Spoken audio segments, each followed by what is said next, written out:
I'm trying to save Jouffa from this path that they're on, you know?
I'm trying to save jouffa from this path that they're on, you know?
Jouffa, stop!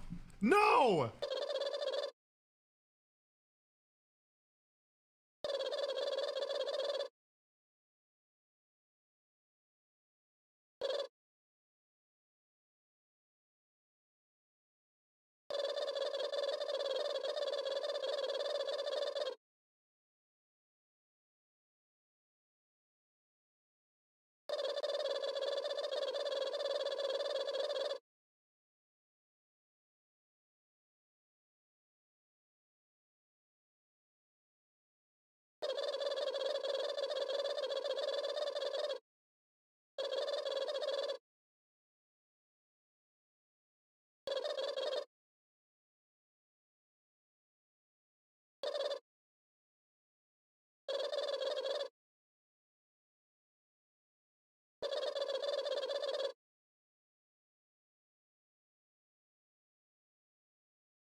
Jouffa is the moistest mute I've ever seen.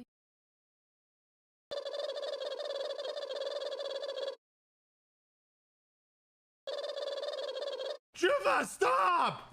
No!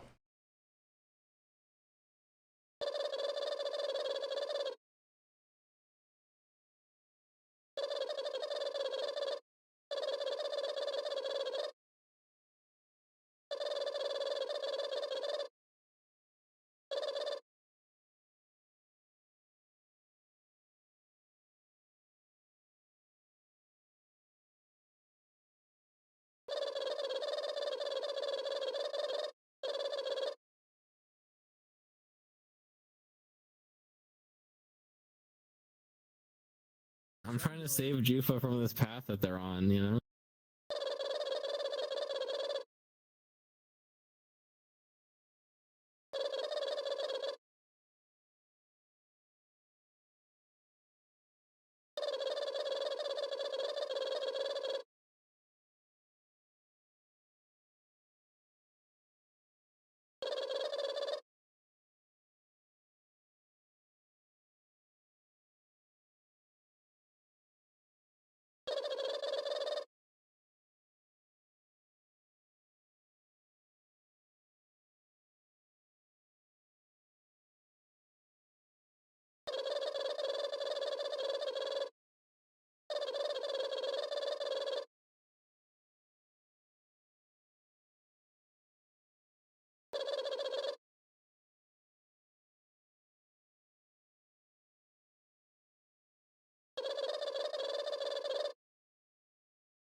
Jouffa knows firsthand. Fucking, I met Jouffa in person. Everyone's like, "Did you cry?" No. Jouffa walks up and Jouffa was trying to give me a hug, and I was like,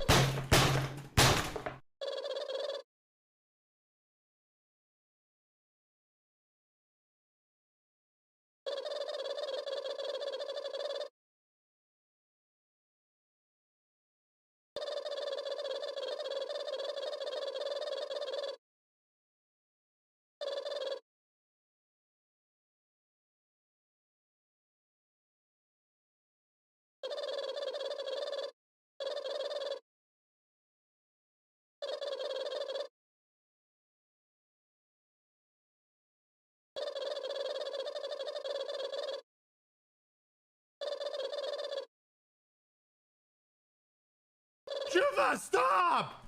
No!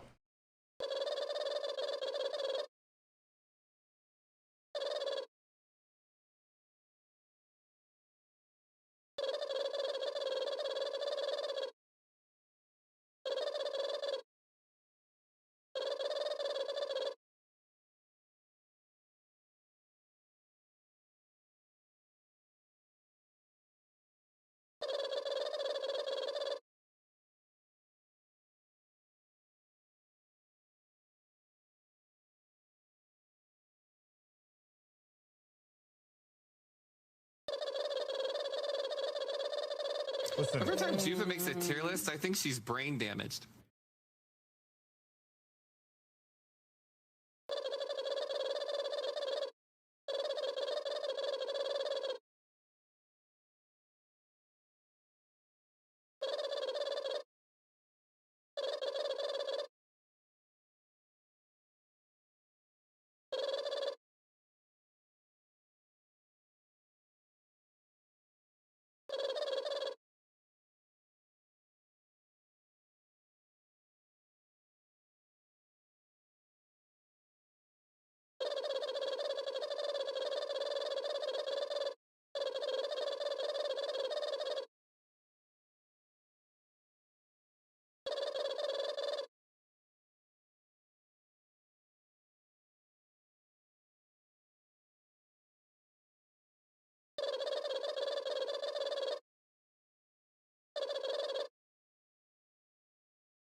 Jouffa is the moistest mute I've ever seen. Oh, Jesus Hey, whatever. Christ, Come on, we're good. pointing.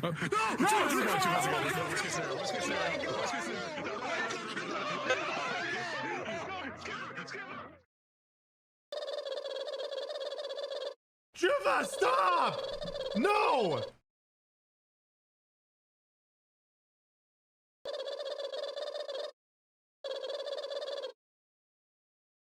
I'm trying to save Jouffa from this path that they're on, you know?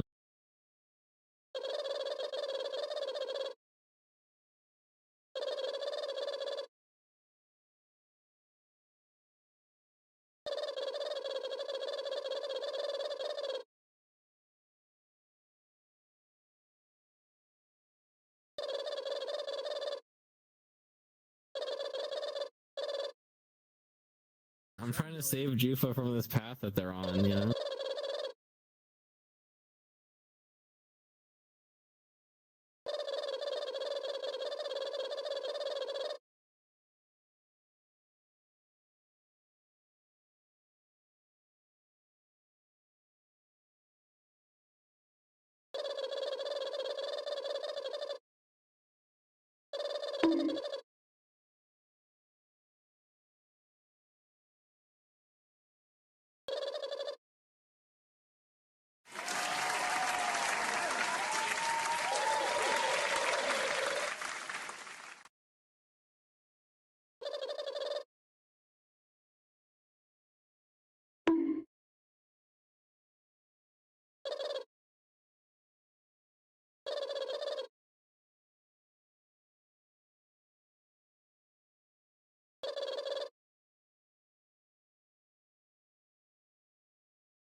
Jouffa, stop! No!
Jouffa, stop!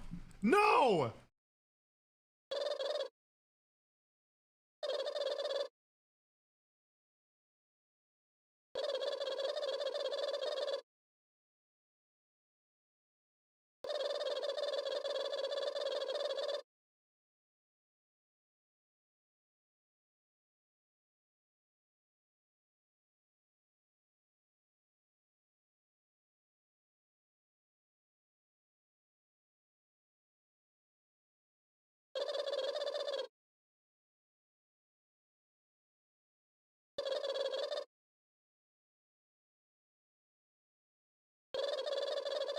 I'm trying to save Jouffa from this path that they're on, you know?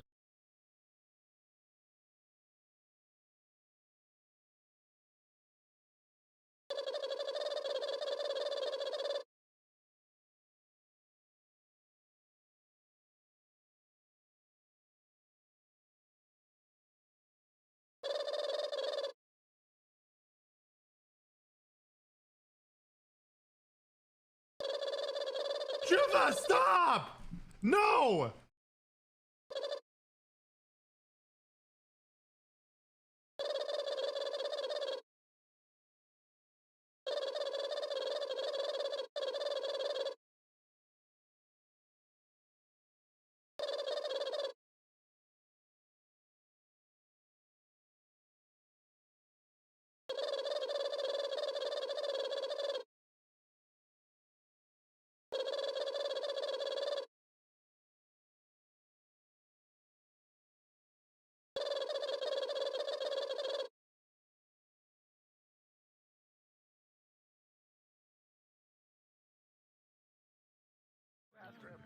Oh, Jesus Hey, Christ, whatever. what are We're you good. playing? No!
Jouffa is the moistest mute I've ever seen.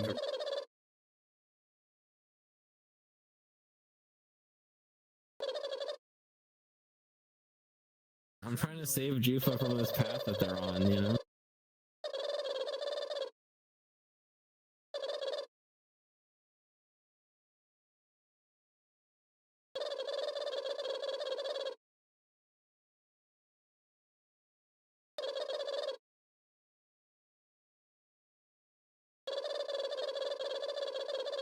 Jouffa, stop!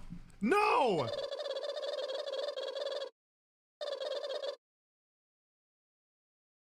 Jouffa is the moistest mute I've ever seen.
I'm trying to save jouffa from this path that they're on, you know?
I'm trying to save Jouffa from this path that they're on, you know?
I'm trying to save Jouffa from this path that they're on, you know?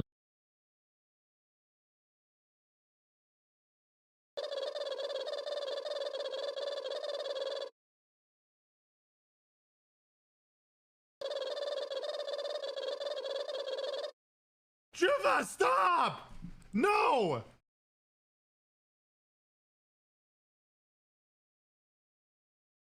I'm trying to save Jouffa from this path that they're on, you know?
you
I'm trying to save Jufa from this path that they're on, you know?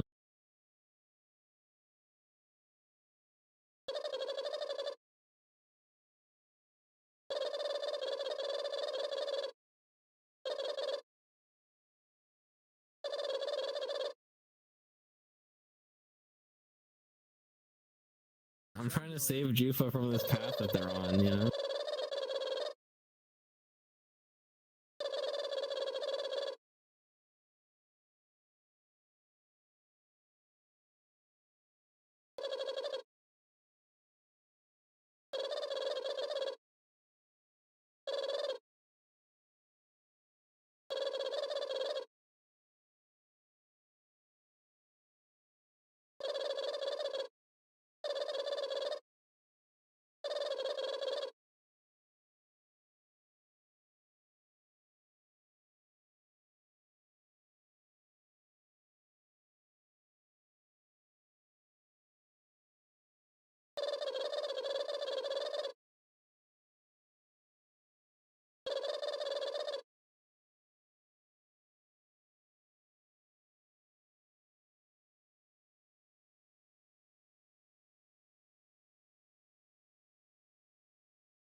I'm trying to save Jufa from this path that they're on, you know?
I'm trying to save Jufa from this path that they're on, you know?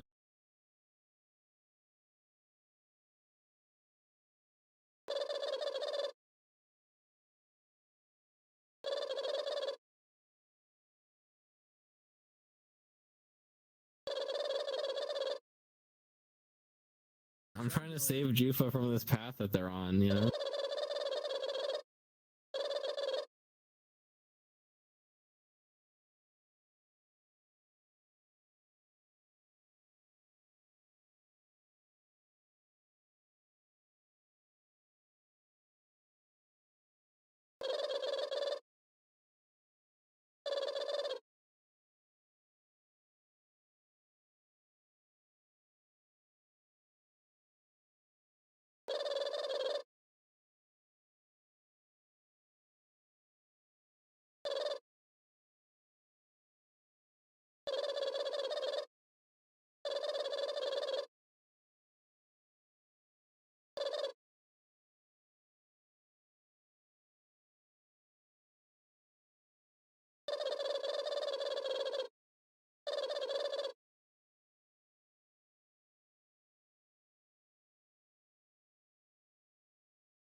I'm trying to save Jouffa from this path that they're on, you know?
I love Wayne Brady.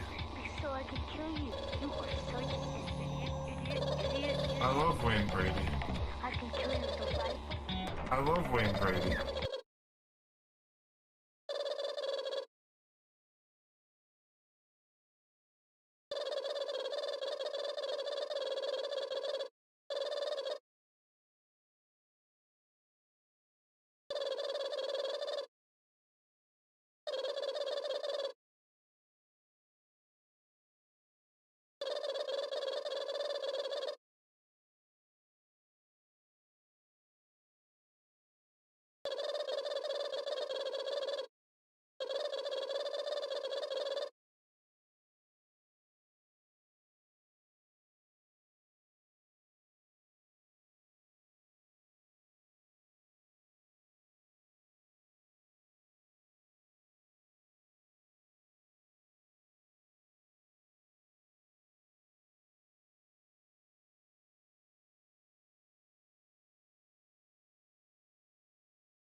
I'm trying to save Jufa from this path that they're on, you know?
Really?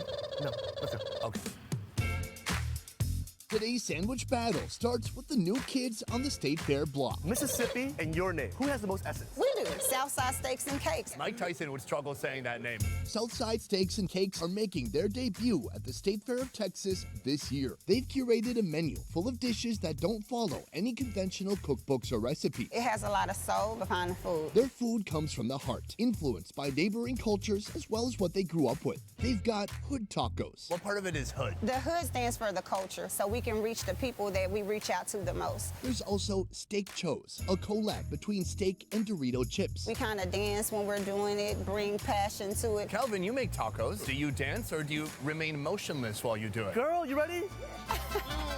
This is a very good dance. Here we have something called the Southside, and you know, it's a nationally known dance. Yeah, come on, get to it. Now for the first sandwich of the day, and this one is gonna get messy. We're getting the realest cheesesteak. This thing is absolutely stacked and packed. First, saute chicken and steak with onions and bell peppers. Then mix those two meats together. Add butter, a special homemade seasoning, and then 3 different cheeses on top. 3 cheeses. 3 cheeses. We've got yellow American, provolone, and pepper jack. On the side, mushrooms and banana peppers. Stuff all that inside a toasted French roll, topped with their secret Texas sauce. It's not a Philly cheesesteak, it's a cheesesteak done the Texas way. Calvin, do you know what it's time for? Party time. You gotta whip it up. Oh, we got to whip. Yeah, now you have to break it down. Look at this sloppy, beautiful mess right here. Handleability, not there. I tried to pick it up and the bottom broke out. But delicious ability on a 10. Well, you didn't try it yet. That's true. Okay, let's find out. Wow. The mixture between the chicken and the beef, they really meld well together. And that provolone cheese brings it all together. Oh, I love provolone. I love you too. There's a secret sauce in this that I'm not really understanding. It's kind of like a ranch chipotle mix, something like that. That really brings in a different contrast to what usually is just a Philly cheesesteak. This makes it a Texas cheesesteak. I'm just gonna scoop the fillings, screw the bread. I'm just going for the innards. It's just seasoned perfectly. The steak has a nice texture to it. The cheese is kind of ooey and gooey and combining all the other elements together. That, to me, my friend, is a damn good sandwich. Is that something like Texans do? I saw it on a cartoon once, and he had a big Texas hat. And he said, arriba, arriba, arriba. Is that still allowed? Round 2, a sandwich that leaves a mark. Literally. This is Calvin. You can fist bump him maybe. That's probably good enough. Okay. Fruteria Cano, a family-run Mexican food joint that's bringing the flavors of their 26-year-old restaurant here to the State Fair. We got tacos, flautas, we have a machete. I heard machete's like a knife. Machete is a long quesadilla. But why don't you just call it a quesadilla? It's shaped as a machete, so might as well put it in. They have no choice. You guys have been here since 2013. Has the menu been the same the whole time? No, we saw a need that we wanted a wow factor, and pambazo is one of them. Now, you grew up in California. There's a lot of Mexican food in California. Had you ever heard of a pambazo? Never. First, warm the bread up on the grill, then red it up with guajillo or dried chili sauce. On the side, grilled chorizo and potatoes. Is this something you eat at the breakfast time, lunchtime, dinner time? In Mexico, you can eat it anytime. Throw that meat mixture onto the bread and add a week's worth of lettuce. Then to balance out the healthiness, sprinkle on a lot of cotija cheese. It's a very crumbly and salty cheese. Is it like a Parmesan? Imagine Parmesan in Mexico. Finally, top it with sour cream. Our faces are about to get very red. Very quickly. The chorizo is really savory. The potatoes, really nice crunch. But the star of the show, it has to be that bread. The bread is just so fluffy. It goes so well with these really heavy ingredients inside. It has a ton of flavor. It soaked up some of that heat. Ooh, and the cheese. The cheese is so sharp, it's tangy. I don't even want to know what my face looks like right now. It probably looks like I was boxing Mike Tyson.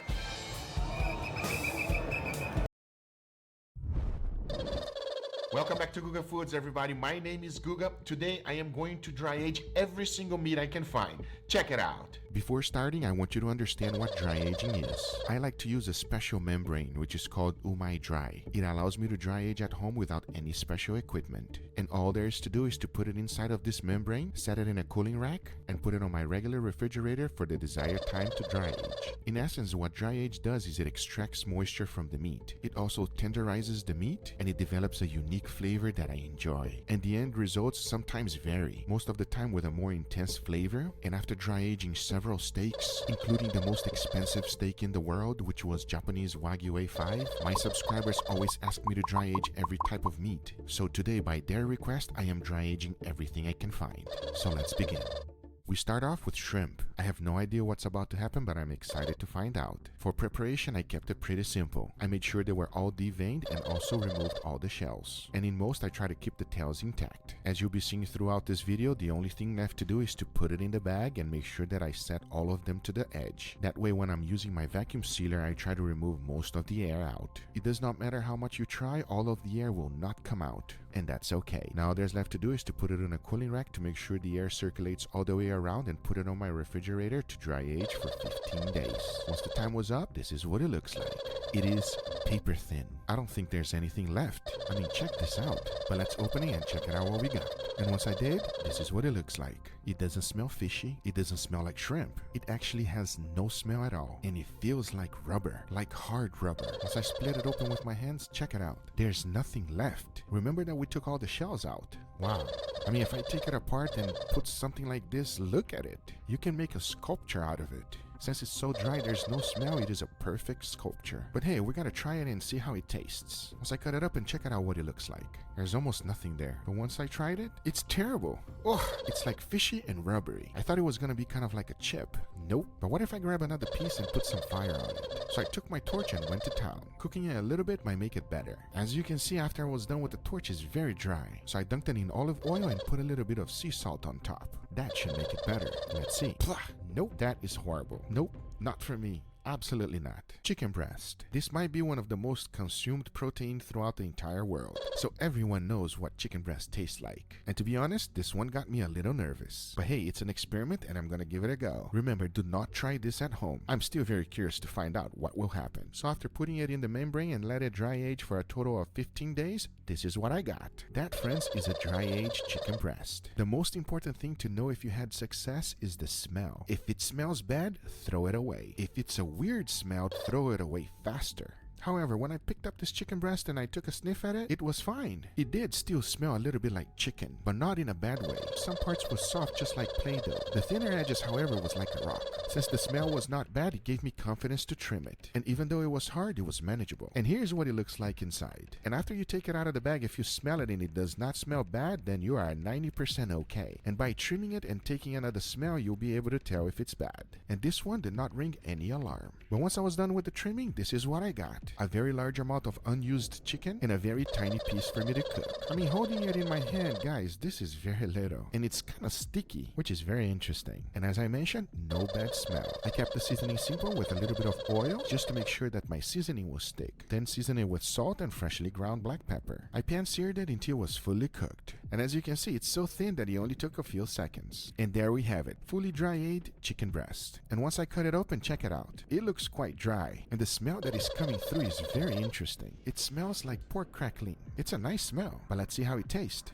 I'll tell you one thing, it does not taste like chicken. It is weird. I would say a mix of chicken and fish. By no means is it bad, but it is dry. So dry I had to take a juice break. And after lubricating my throat, I had an idea. I know you're gonna think I'm crazy, but hold on a second. Let's just throw this inside of the orange juice and dunk it real good to make it nice and moist and taste it. Oh yeah, that's way better. That's what I'm talking about. Again, don't try this at home. Bacon. We all know what bacon tastes like. I'll tell you one thing, bacon is amazing. It is just basically candy. That is how good it is. But I have no idea what dry aging is gonna do to it. However, I'm super pumped to find out. So after putting it in the membrane, I let it sit on my refrigerator to dry age for a total of 35 days. And once I did, this is what I got.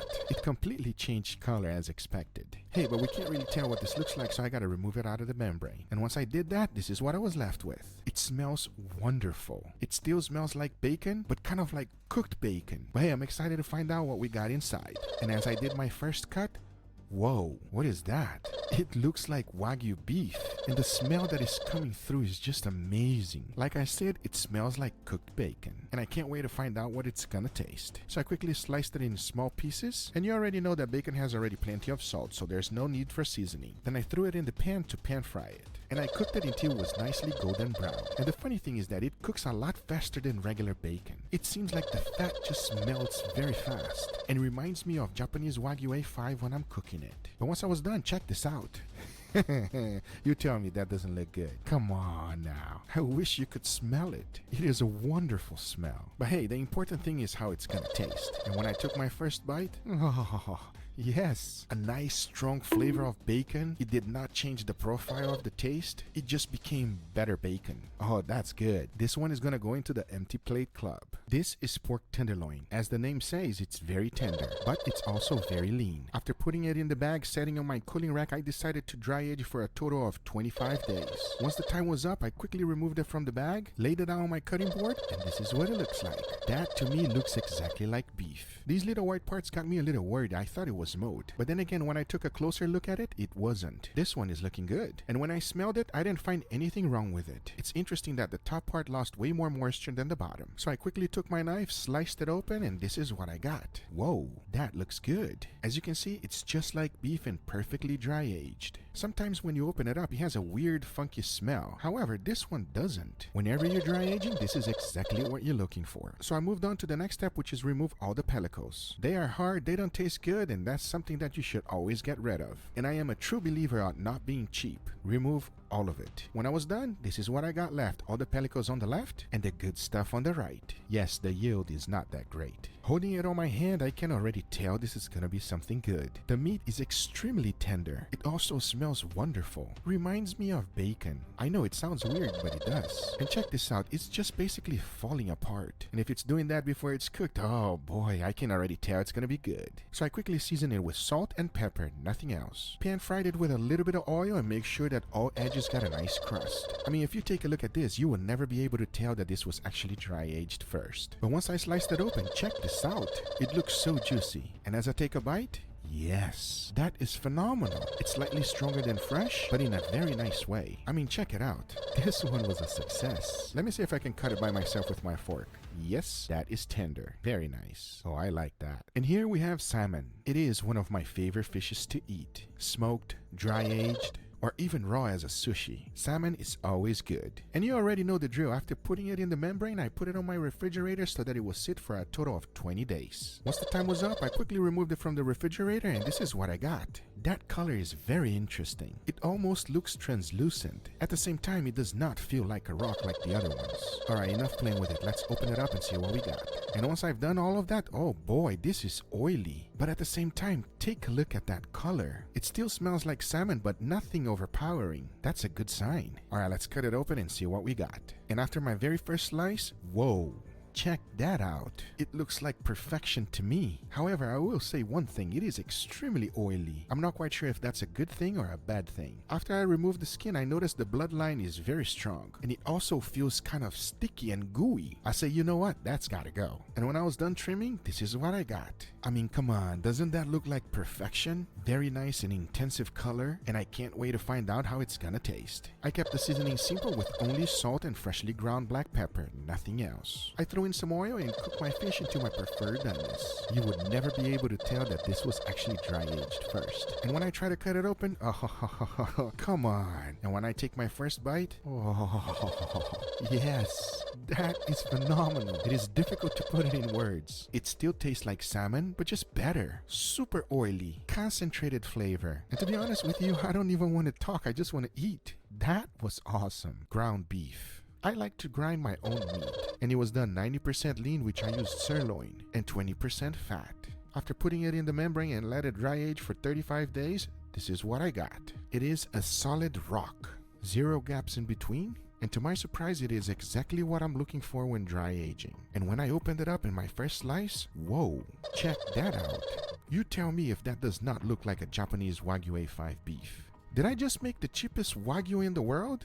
That looks amazing. But hey, I'm wondering if I can actually make a steak out of this. So I quickly trimmed all the pellicles, and when I was done, this is what I got. Oh, I'm excited for this one. I kept the seasoning simple with salt and freshly ground black pepper, nothing else. So after quickly pan searing and trying to keep the temperature at 135 degrees Fahrenheit internally, this is what I got. That does not look like a steak. It looks like a croquette. The edge is super crispy, and it held together like a champ. And once I sliced it open, wow. That is juicy, friends. Remember, I always grind my own beef, so it gives me confidence not to have to cook it all the way through. I mean, check it out. One part is a little bit overcooked on the top, but the middle is kind of medium rare, which is what I'm looking for every time I cook a steak. And when I tried it, yes! That is good. It's crunchy, juicy in the middle. It has a very mild dry aged flavor. It's nice and fatty. I mean, I'm not gonna go in the limb and say that this is Wagyu, but man, this makes me happy. Stay tuned because we're gonna explore this further, and I have some great ideas with this. And let me tell you something, this joined the Clean Plate Club. Thin sausage. If you are unfamiliar with this one, it is very popular in Brazil, and we absolutely love it. It's made out of pork with some great spices. To dry age it, it's pretty straightforward. Just gotta put it in a bag and put it on my refrigerator and dry age for a total of 20 days. Once the time was up, I quickly removed it out of the bag and took it out, put it on my cutting board, and this is what it looks like. To me, it looks exactly like salami, and holding it on my hand, it also feels like salami. It's still a little soft, but let me cut this open and see what we got inside. Check it out. You tell me that doesn't look like salami. It even smells like salami. That's one of the important things with dry age. You can always tell if it's good by the smell of it. And it smells wonderful. There's absolutely nothing wrong with it. It looks like this was a success. If you're wondering if you can remove the casing, absolutely not. It completely binded with the meat. But hey, I can't wait to see how this is gonna taste. So I threw it in the pan with a little bit of oil and cooked it up. I like my sausage a little crispy in the edge, so this is perfect. And the wonderful smell that is coming out of it when it's cooking is wonderful. But once I was done cooking, this is what I got. It smells fantastic. And how does it taste? Whoa, strong, very strong. However, it no longer tastes like a regular sausage. It has completely changed the profile, and I kinda like it. I gotta say it, that was pretty good. Tilapia, probably one of the most popular freshwater fish. After putting it in the bag and letting it dry age for a total of 21 days, this is what I got. It's looking very similar to the shrimp, but let's open it up and see what we got inside. Whoa, what is that?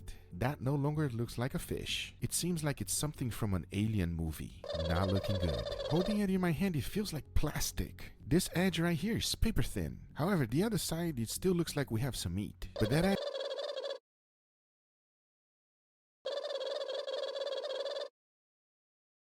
right there is exactly like the shrimp. This one is not looking good, but I think we can save some of the thicker part. So like every dry age, I started by removing some pellicles. And the very first part was easy, but the second one, what is this? Hold on, let me get a bigger knife. What? This is strong. Hold on, maybe a bigger knife will do. Oh my God. There you go. Bigger always does the job. Let me tell you something. This is very hard plastic, and it is almost impossible to cut. But once I was done with my trimming, this is what I got left. Everything that needs to go bye-bye on the left, and the good stuff on the right. putting it next to my paring knife, you can tell that I have almost nothing left. The hue of this dry aging experiment is not very good, but this one actually feels kind of nice. I'm excited to find out how it's gonna taste. So I threw a little bit of oil to make sure my seasoning was thick, and I threw in a little bit of salt and pepper, nothing else. Pan seared it until it was nicely cooked. That only took a few seconds, and I ended up with a nice looking piece of fish. It's just very small. Now when I'm smelling it, it smells quite different. It does not smell like fish. I would say it smells kind of like pork, but when I took a bite, it's nice. However, I can't tell any difference between this one and a fresh one. The only major difference is that this one is dry, but taste-wise, it's the same. Lamb shank. If you are like me, you love lamb, but how is it gonna taste dry-aged? At least I never heard of dry aging lamb. The only way to find out is to do it. So I quickly put it on the membrane and let it dry age in my refrigerator for a total of 35 days. And once the time was up, this is what I got. Ooh, this one is not looking good. And it has a very strong smell. Oof. Hey, but we got it open and see what we got. And once I took it out, check this out. I'm not quite sure if it's coming through the camera, but that white part there is actually green. Green on dry age is a no-no. And the foul smell that is coming through is not pleasant. I hope my camera is doing its justice. The only thing you can't really experience is the smell. It smells horrible, and something that I'm happy that you're not experiencing. But I mean, once I picked it up, check this out, everybody. Look at that. That green stuff is just not normal. And once I took a sniff at it, whoa, that is terrible. No, I'm not doing it. That is why I tell you, your nose will tell you everything. But hey, this is an experiment I gotta go through. So I started to remove the pellicles. And when I did that, oh man, the smell is just overwhelming. It intensified by 1,000. Whenever I'm dry aging, I always listen to my nose. It will tell me everything I need to know. Trust me, you could tell when something is not good.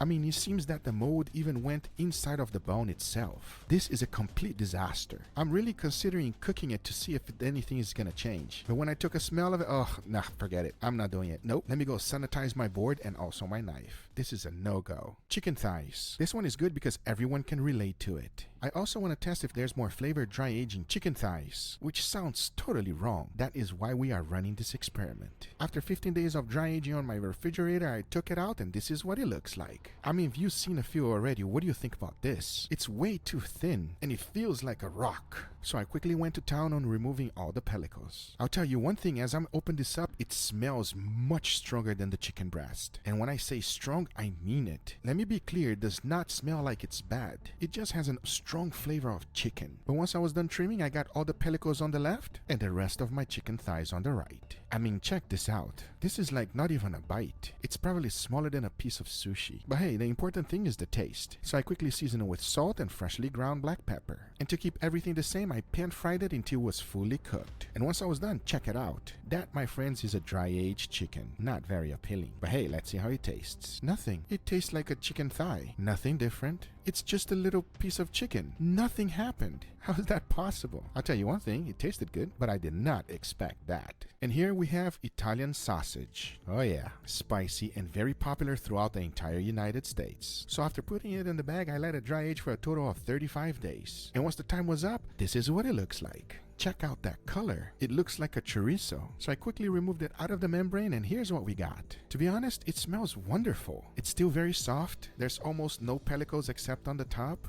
And it just feels like a nice soft salami. And once I was done with my trimming, this is what I got. But now all there's left to do is to cook it up in the pan and see what it tastes like. I mean, can you see the spices coming through? And the smell, guys, is strong, powerful, not in a bad way. But I'm excited to find out what it's gonna taste. But after pan searing it to make sure I cooked all the way through, this is what I was left with. Juicy, smells good. And once I took my first bite, interesting. It tastes like a sausage. There's no difference. I mean, I'm used to eating this sausage, so I know exactly what it tastes like. I don't actually think nothing happened. And it was dry aged for quite some time. It's good, but I much rather that thin one. That's it, guys. I hope you enjoyed this video. If you do enjoy, make sure you give it a thumbs up. If you're not a subscriber, be sure to subscribe for future videos. Remember, if you are interested in anything I use, everything is always in the description down below. Thank you so much for watching, and we'll see you guys on the next one. Take care, everybody. Bye-bye.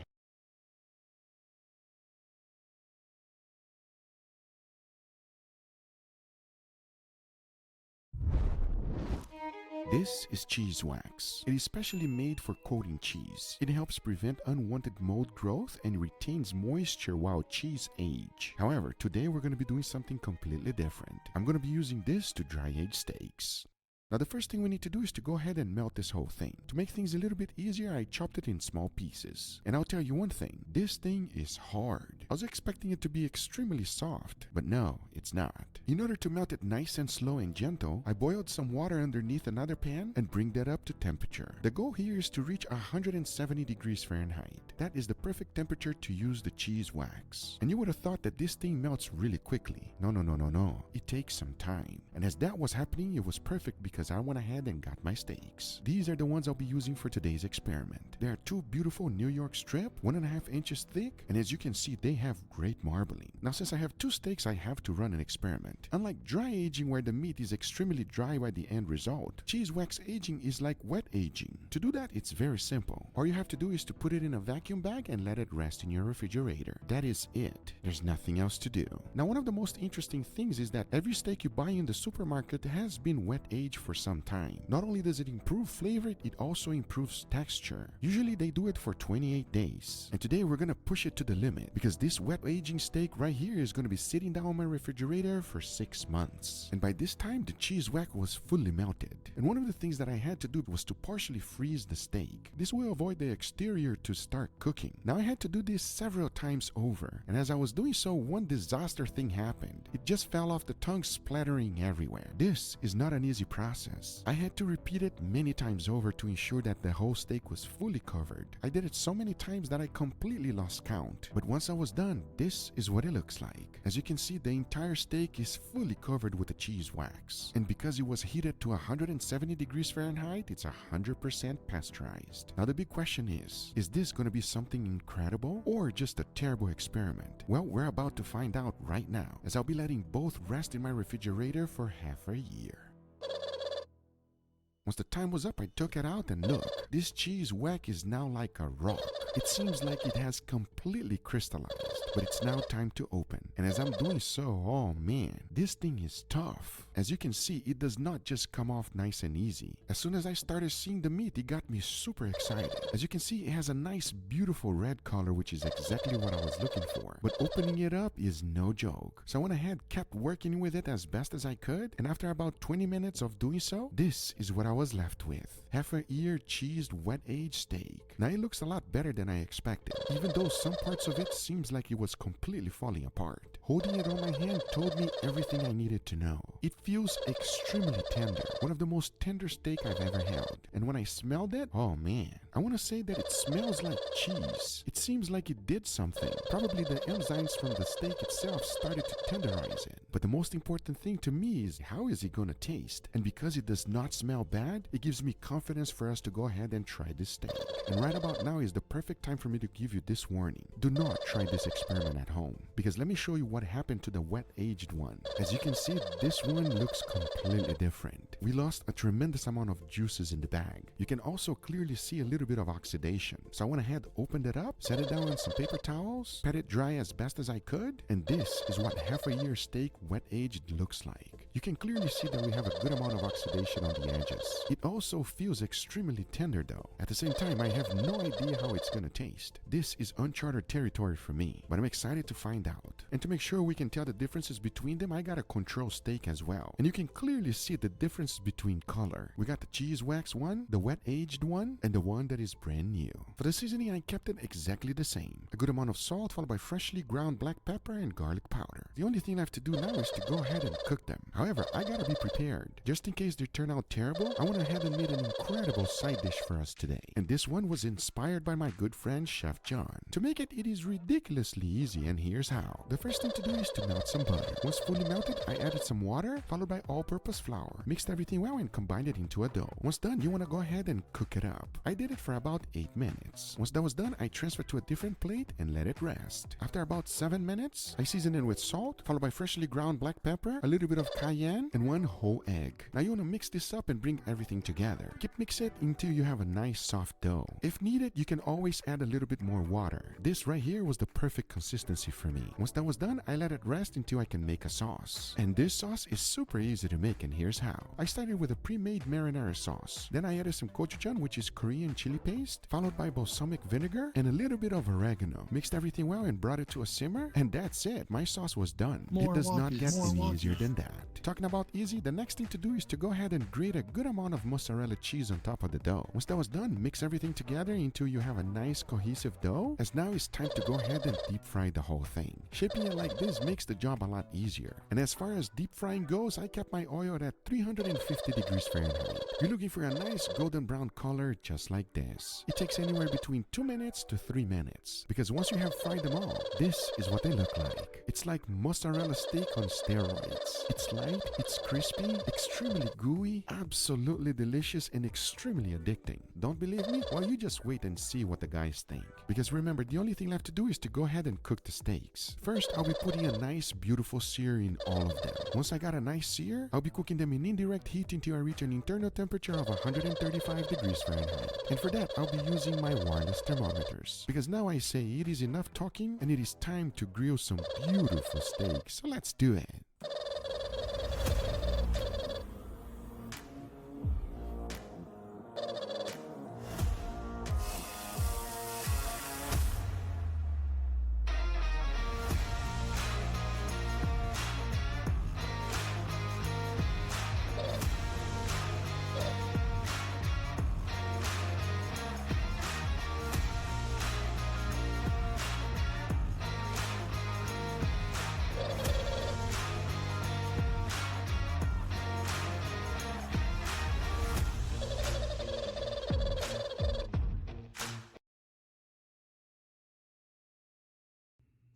Exactly what do you think we're going to be accomplishing today?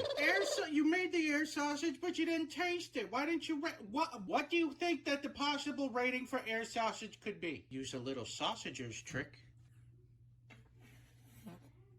Really, he turned a whole burrito into a sausage. That's fascinating. You know what? I will admit I had to have a change of pants after that one. Avenge your brother. Well, that's just a god-awful amount of oil. Take your Taco Bell sausage and shove it. I want to see the air that I breathe. That last one was on me. That was a sausage mistake. Third time's the charm. Against all odds, we managed to put a sear on this thing, so I just say we go ahead and try it. It tasted like breath of pig. 0 out of 5. Bop, bop, bop, bop, bop.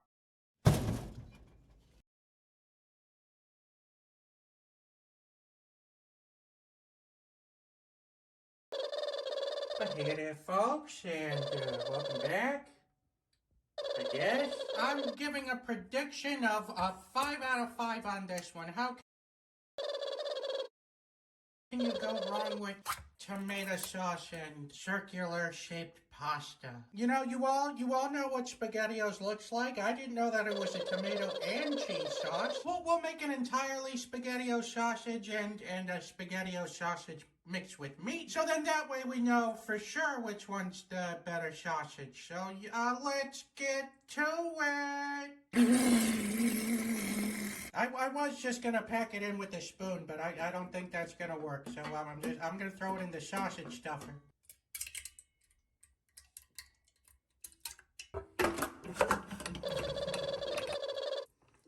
Reminds me when I had gallstones. In 3, 2, 1, let's sausage.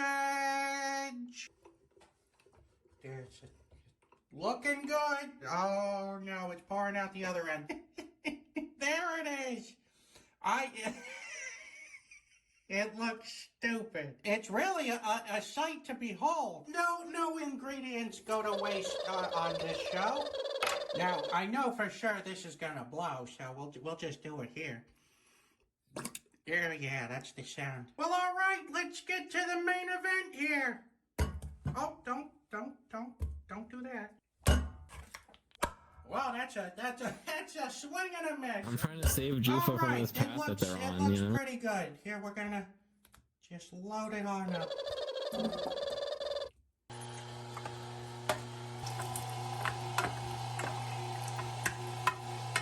Well, what happened to all the SpaghettiOs? How much of this is just clogged with spaghetti? Ouch! I'm trying to save Jufa from this path that they're on, you know? We'll clean this up with a little bit of salt and pepper. There's still a ton of noodles here. Molto bene. You think Alton Brown would be proud of me? Oh, my mama, to me you are so wonderful. Here we go again. In 3, 2, 1, let's sausage.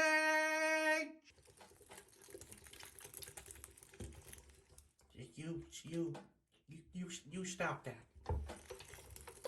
Okay, we got it done. And special thanks to today's Mark Boxalo box art. Will it blow? It did. It blew. It's a pretty solid will it blow, I think. It stuck to the box. It hit the box. All right, you did. I'm gonna have to give that will it blow 3 Mark Ruffalos. Here we go. We can't forget about the whole entirely SpaghettiO sausage. It's leaking like I thought it was. Getting to know you, getting to know all about you. There ain't no way this thing's not bursting.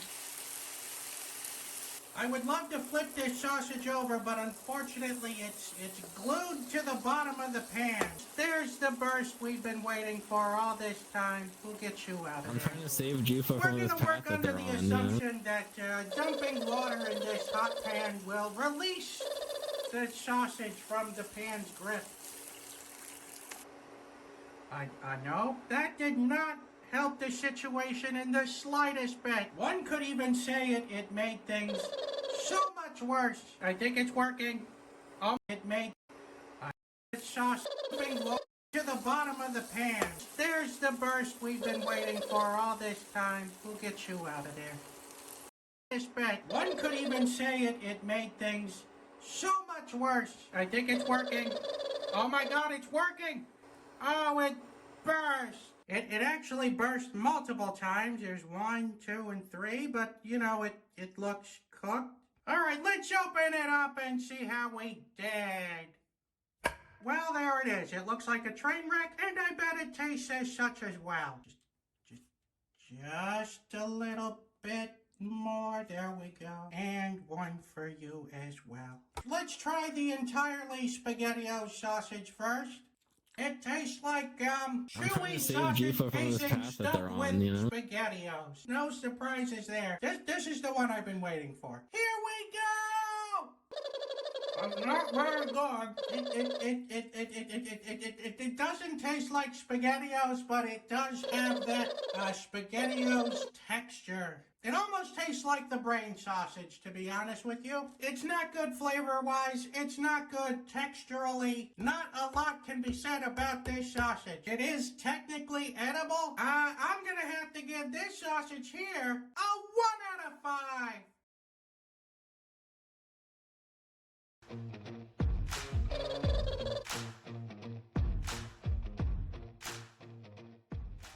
All right, everybody, here we got our beautiful steaks, a nice, wonderful side dish. Are you guys hungry? Yes. This is a feast for real. Mozzarella sticks together with steaks, come on now. It's not actually mozzarella sticks though. That looks like some elevated mozzarella sticks right there. Shout out to Chef John. It is cheese puff. Yeah, that sounds like an elevated mozzarella stick. Very good. Enough talking. I am extremely hungry. How about you guys? I say that is enough talking. And let's do it. All right, let's go for it. Let's start this direction. I want to know your honest opinion. Leo is super hungry, huh, Leo? I can't help myself. I want to know if there's any differences between the steaks, taste, texture, and everything else. I said that was enough talking. This gentleman right here is hungry, everybody. Let's see. Ready for it? Oh, yeah. Let's give it a go. Cheers, everybody. Cheers. Oh. That is a good steak right there. That is a Guga steak, baby. I miss a Guga steak. What do you think, Angel? Awesome. You don't want to talk? No. They want to know what it tastes like. It's so good.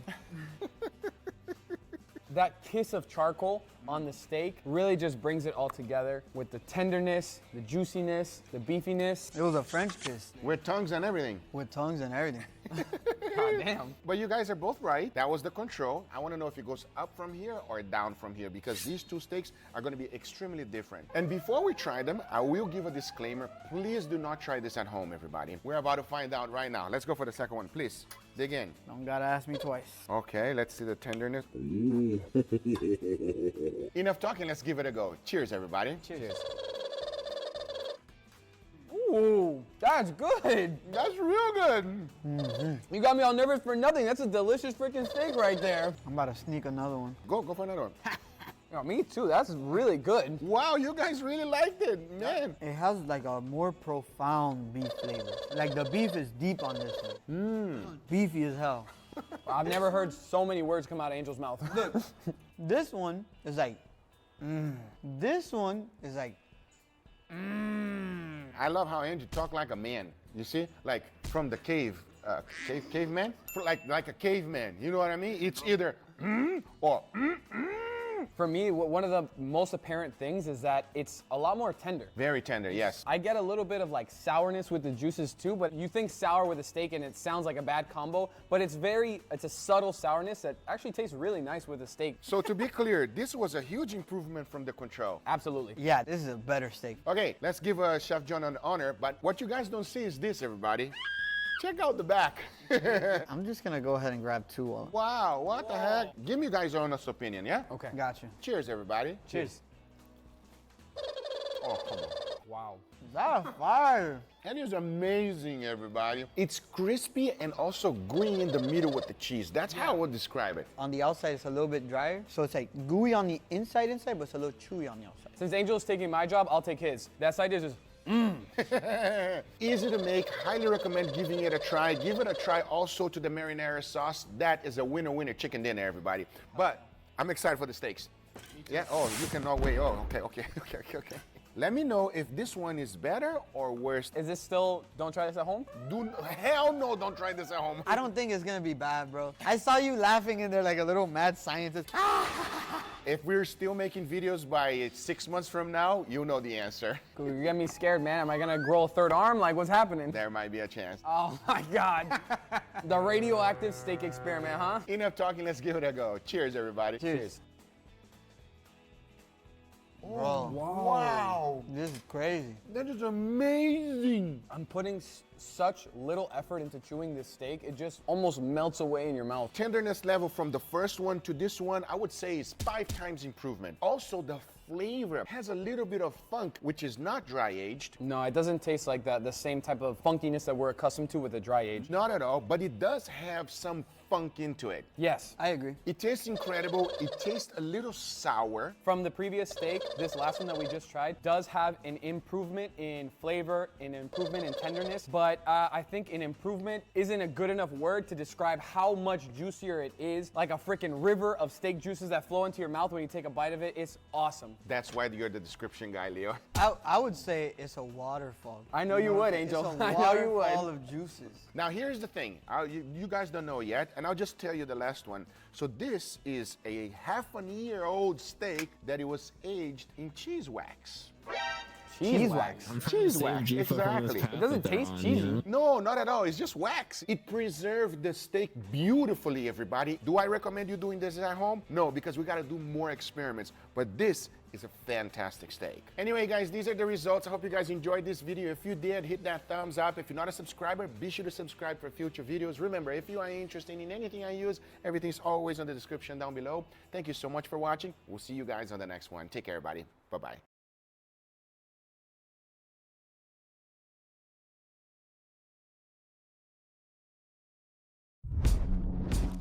Today I'm gonna show you how I took my toaster oven to a whole new level. Not only making incredible looking dishes, but most importantly, absolutely delicious. I'm gonna show you how easy it is to make 5-star food restaurant only using your toaster oven and nothing else. And when I say I'm talking about delicious, I mean it. This is cooking every meat only using my toaster oven. So let's do it.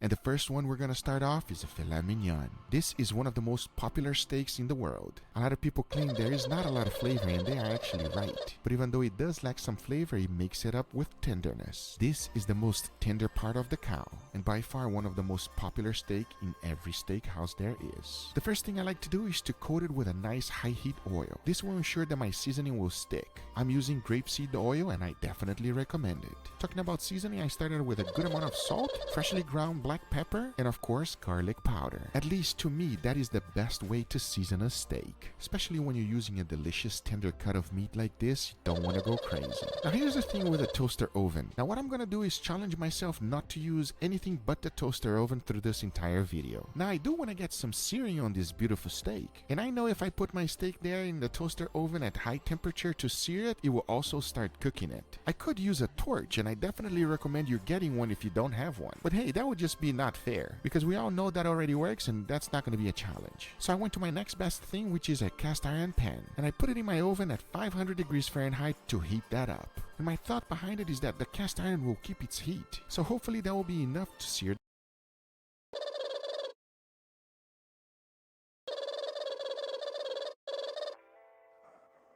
I fucking know 4G's on the G. I tap into the bloody bottoms is underneath. Cause all my niggas got it out the streets. I keep 100 racks inside my G. I remember hitting them all with the whole team. Now a nigga can't so called cause I'm all in. I was waking up getting racks in the morning. I was broke, now I'm rich, speed niggas salty. All this designer on my body got me drip, drip.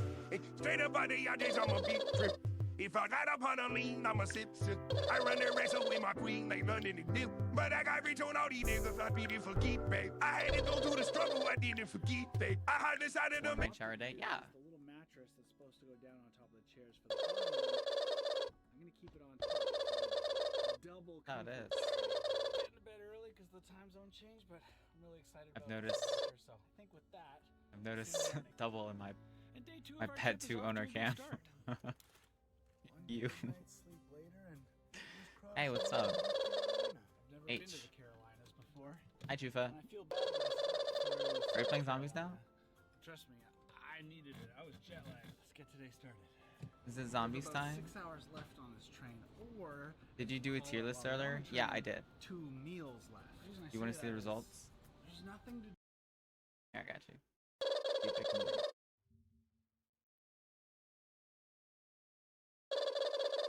Leave it saved. Yeah, there you go. What was it? I must know. It was the in lieu of recent events of Crumpet pissing somebody off on Twitter for bothering him while he's sleeping. It is my who would I have or what are my thoughts on people in a Friends Plus world while I'm sleeping? What did I call it? Friends plus something something invite? Fucking whatever. I don't remember. You're in the cuddle puddle. Come on, join. You cozy little bitch. Crumpet is in the probably wouldn't want in the world because of recent events.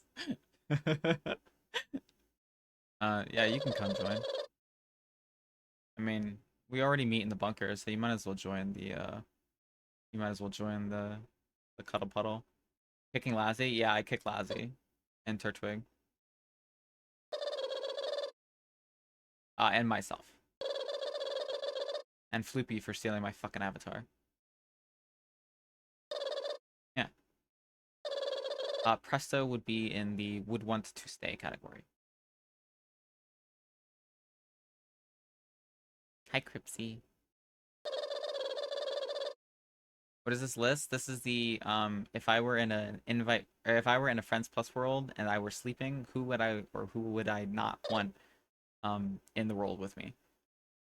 Also zombies soon, whether you want to or not. Yes, ma'am.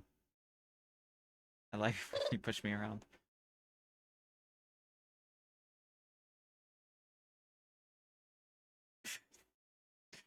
I'm not in the join tier. No. Hey guys, I'm in.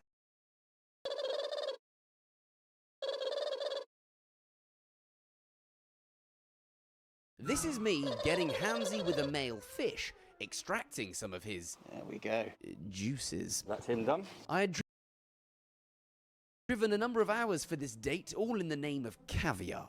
Caviar, or fish eggs, are a favourite snack of posh people. Now, if you hadn't noticed, I'm posh. I'm not posh, I love But instead of eating these fish eggs, I've always wondered if I could turn one of them into a fish. They have life. With some tender loving care, could I turn one of these black blobs from the supermarket into a living, breathing being? Do you have any fish sperm as well? But why do I want to do this? Well, a couple of years ago, I caught fish and chips from the Thames. I took the life of one fish. Fresh. And now, I want to give life to another. A gill for a gill. Now, people on YouTube are always hatching things from supermarkets. So surely this would be easy. Just a fellow man on the hunt for sperm.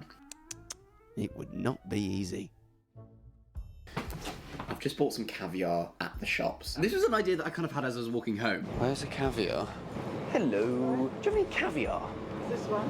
Yeah, can we get some of that, please? There's kind of like a series on YouTube. Well, people make videos in which they hatch eggs from the supermarket. You know, a lot of quails have been hatched. Why has no one ever done it with caviar? They're fish eggs? Surely, bit of biology, you're gonna have yourself a fish. What I remember from school, fish squirt lots of eggs, squirt lots of sperm, mixy in the river, in the pond, then you have lots of little baby fish. So I think that's the plan. I've done no other research other than that. For me, this is like when you open a new tube of tennis balls. Oh, baby. Look at all that beautiful caviar.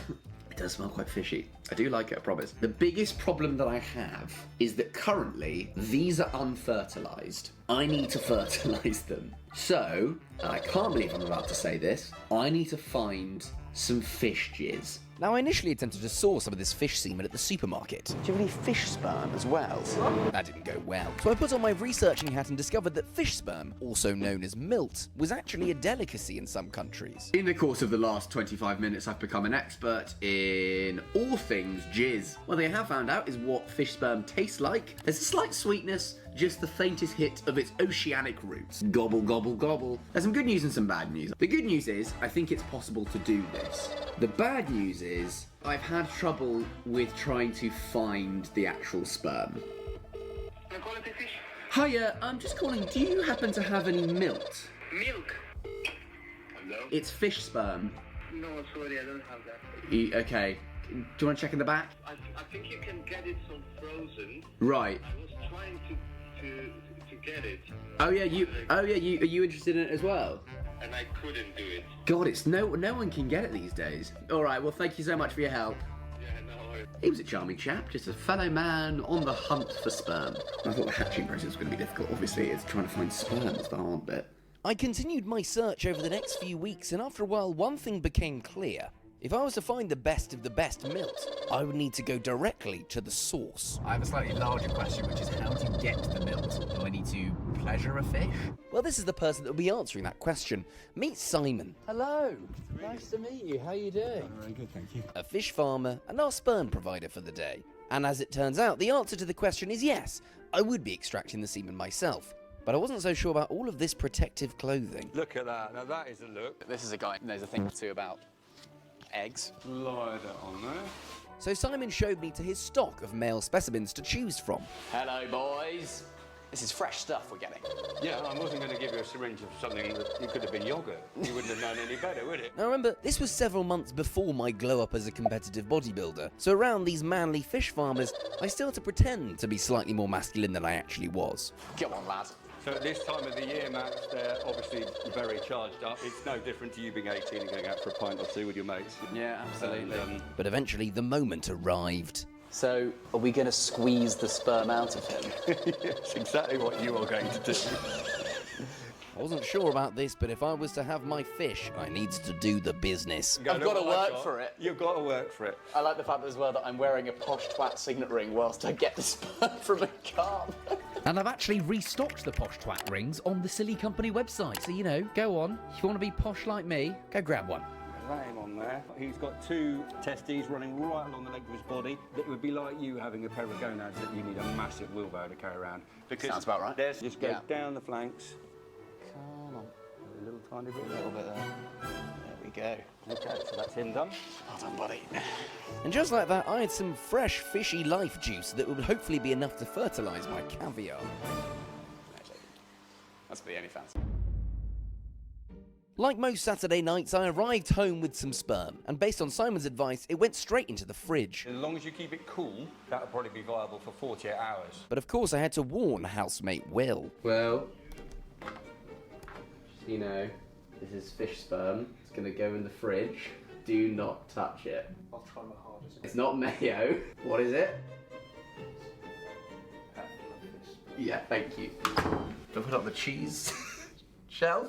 The next step, the fertilization. But before then, a short lesson in fish biology. The more aquatically inclined members of you in the Fosh Pit may have noticed that the original caviar that I purchased was from a sturgeon. Which one? Ideally, a sturgeon. But the daddy sauce that now resided in my fridge was from a carp. Can you buy carp caviar? By this point of the day, I've seen quite a lot of carp caviar. So not only did I have to source some carp caviar, I had to splurge on some of the pricier stuff, the more organic bits. As according to Simon, cheaper, more processed varieties wouldn't work. Those look like some good eggs. And even then, he didn't really fancy my chances. A big carp might produce 1 million eggs and not a single fish survives the week. So it's quite unlikely to hatch fish from caviar?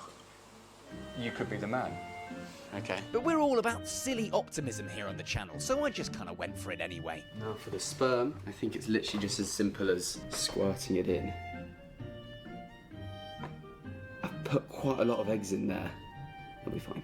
But despite my outward confidence, I wasn't so sure. But hey-ho, I put my budding babies out on the windowsill, as I'd been advised. They get little 2 black dots, which are the little eyes of the fish, apparently.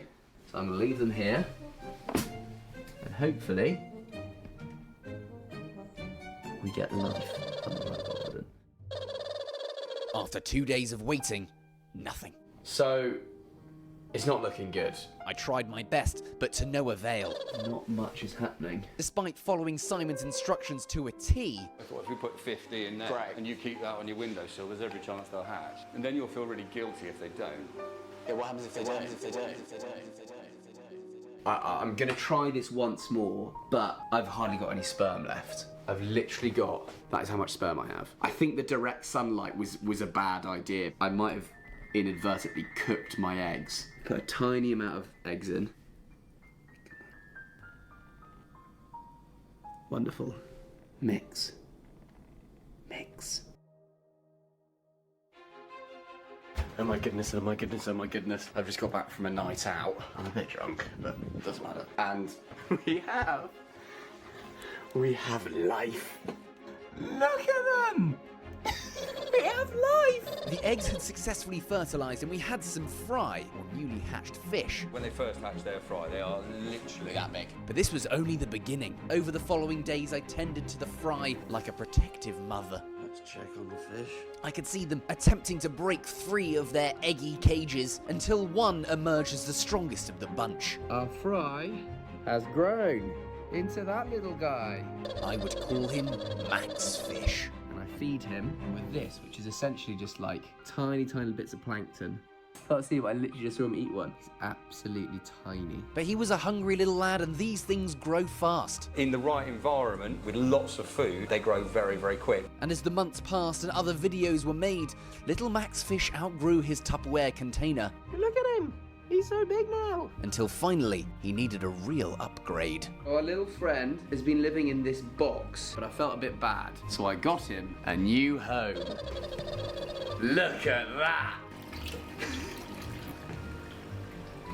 Oh, bless him. But I couldn't forget the real reason why I was doing all of this. It's a big day today. And I'm not my usual silly, jovial self, because tomorrow I'm setting Max Fish free in the wild.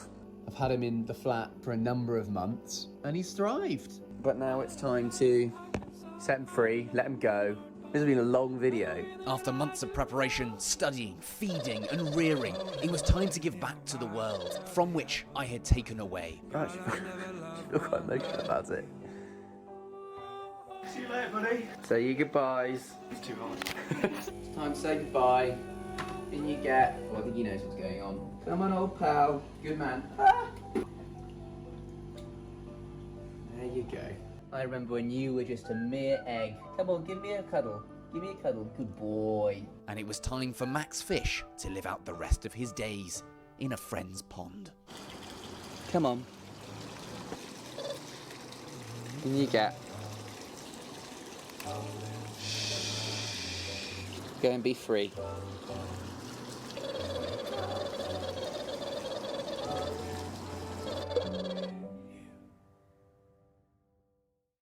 I'm trying to save jouffa from this path that they're on, you know?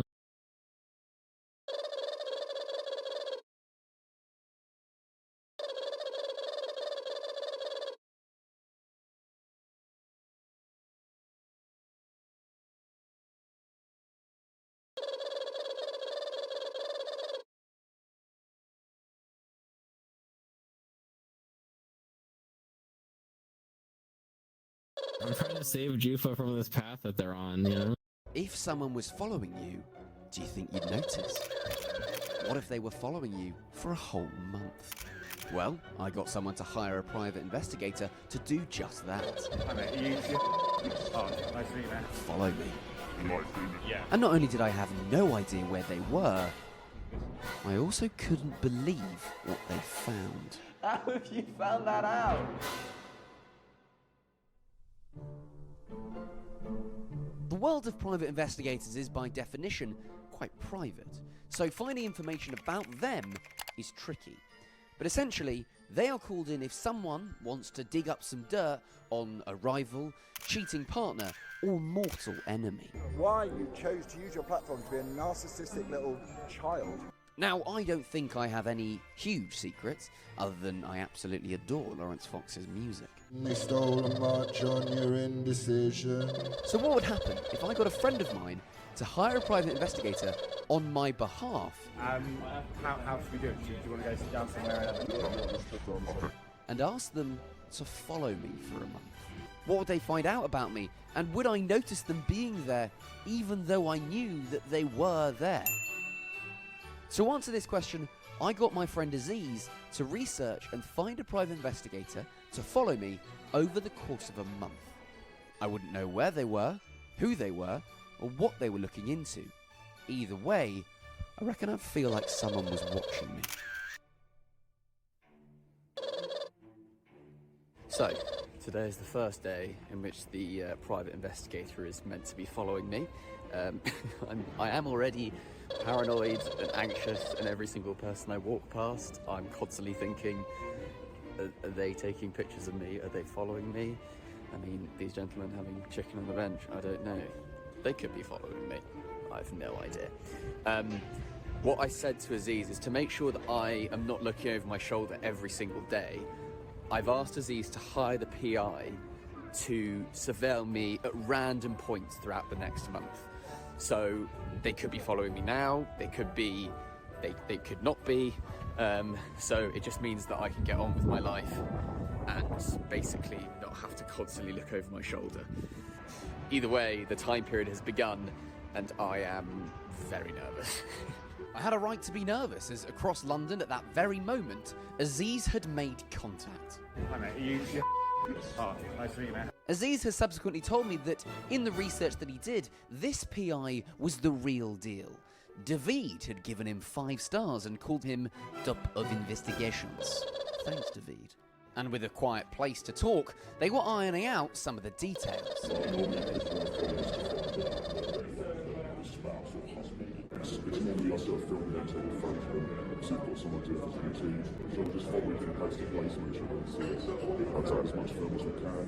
So for the actual surveillance, how much is that? So the standard number rate is £60 per photo. It depends on the agents you want, right? How long you need to remember about 5 hours. Okay. For the session. Yeah, so it'd be £60 an hour. PIs don't come cheap, but I want to know what my secrets are. So, Aziz came to an agreement, and the hunt was on. Meanwhile, I'd forgotten all about being hunted and was just generally enjoying my life at an ABBA tribute concert. Is she looking up the lyrics? Can't believe you don't know them already. Over the next month, the PI, or PIs, followed me on random days, and I didn't have a Scooby.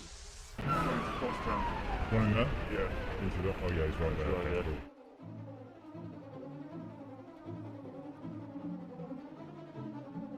The other ones were quite good.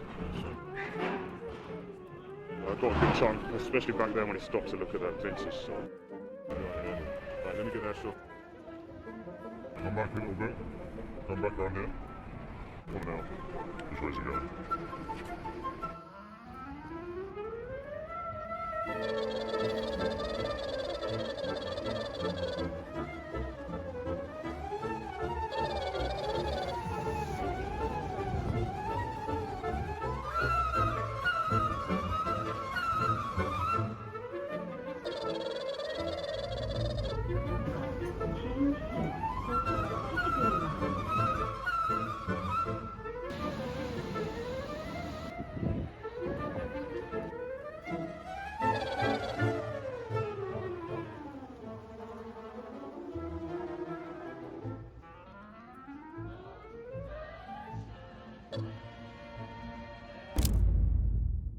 After all of that, 1 month later, Aziz sent me a message with a time and a location for me to come face to face with my shadow. Hello.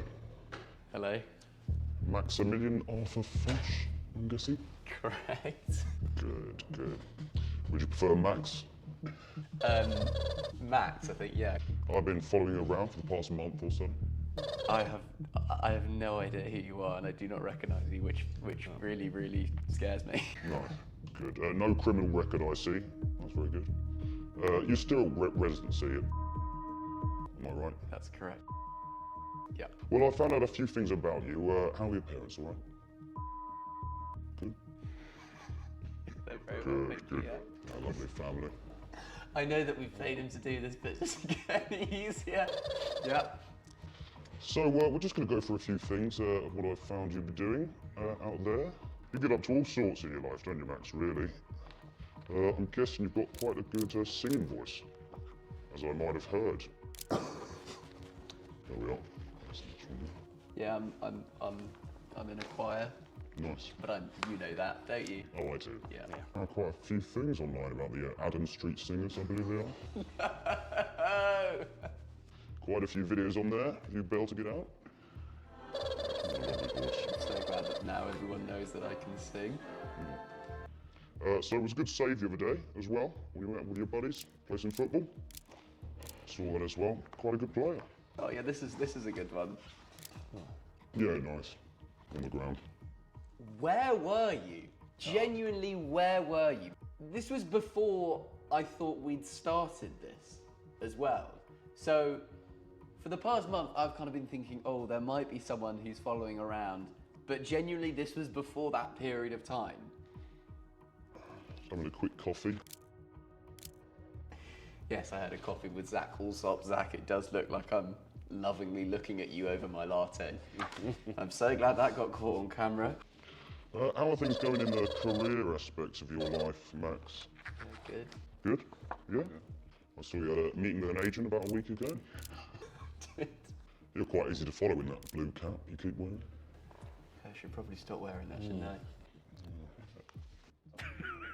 I'm literally looking right at you. How did I miss this? There were a few times like that on the road, actually. But you don't keep that much of a keen eye when you're walking about this city. Get it in your gob, Max. Jesus. So I've been able to find a few of your passwords quite easily. That probably needs changing somewhere down the line. So I've got your home Wi-Fi password here. KGH6SN7P. Yeah. That is... So the password to your Instagram account is... How? Is there anything you'd recommend that I do to make it harder for someone like yourself? Yes, so in password safe, use a password manager. If I can't find your stuff online, that's really the first stepping stone. So everything else comes from that. Okay. Please don't do this again. I guess I'm not going to be paying you anymore. You won't be doing this. All right. You don't do this. You don't do this.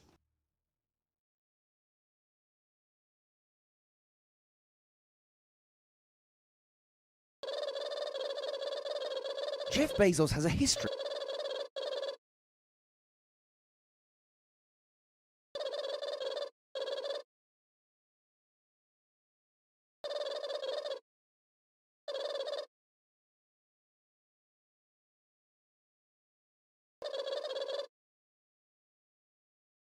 Don't have kids, you don't know the struggle. By the way, I'm gonna crowdsource this. Does anyone know where I can just buy these little pizza things? One of my kids just eats just this. Where can I buy a big old pack of these? Help a sausage out. Now look, I'm not sure if this is really every single Lunchable that's available, but this is every single Lunchable that's available at my grocery store. So if I missed out on like a kosher Lunchable or something, I'm sorry. I'm trying my best over here. Also, a lot of these come with a drink. We'll be using some of the drinks. Not all of them, because then the sausage will get too burstable. But you know, let's check out the goods.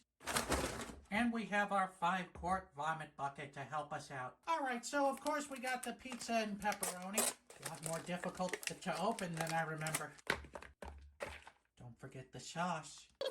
Deep dish pizza pepperoni. Oh, it comes with a thicker bread. Oh, just one? That's lame. Ooh, and a bag of Cheez-Its. Just a light dusting. Nachos with cheese dip and salsa. That's the cheese-o. Ham and cheddar. Ham and Swiss. Light bologna and American. Ooh, and 2 cookies. Mini hot dogs. These aren't mini, they're average size. Right, Mrs. Sausage? No! 2 hot dogs, 1 bun. You do the math on that one.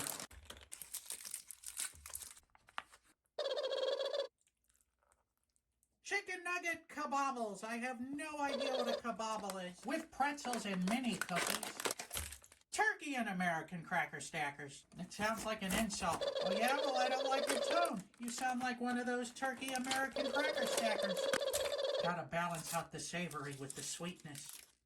Ham and American sub sandwich. These are packaged weird, man. Ooh, mayo. Sour fruit roll-up. I don't think I've ever had that before. They're so expensive because they're not just Lunchables, they're also treasures. 4 slices for this big roll? Get out of town, Lunchables. Come on. And we also have the turkey and cheddar sub sandwich. Same small meat ratios to bun. So, you know, based on the amount of bread in this alone, you better believe this is going to be thrown in the toaster oven.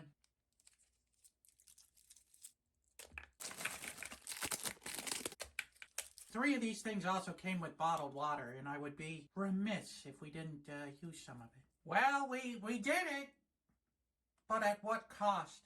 I don't think this is going to mix. I just think we're going to have to regrind it. There's a floor cracker. Oh, that's 2. Beautiful. A person with foresight probably would have loaded these one at a time. I think it's getting pretty jammed with cheese.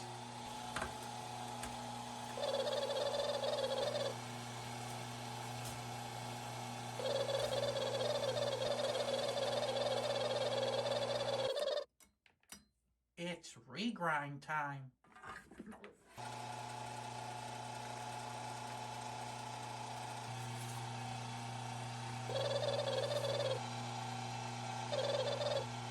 Okay, sausage predictions. This one's gonna suck. School's out for sausage! Whoa.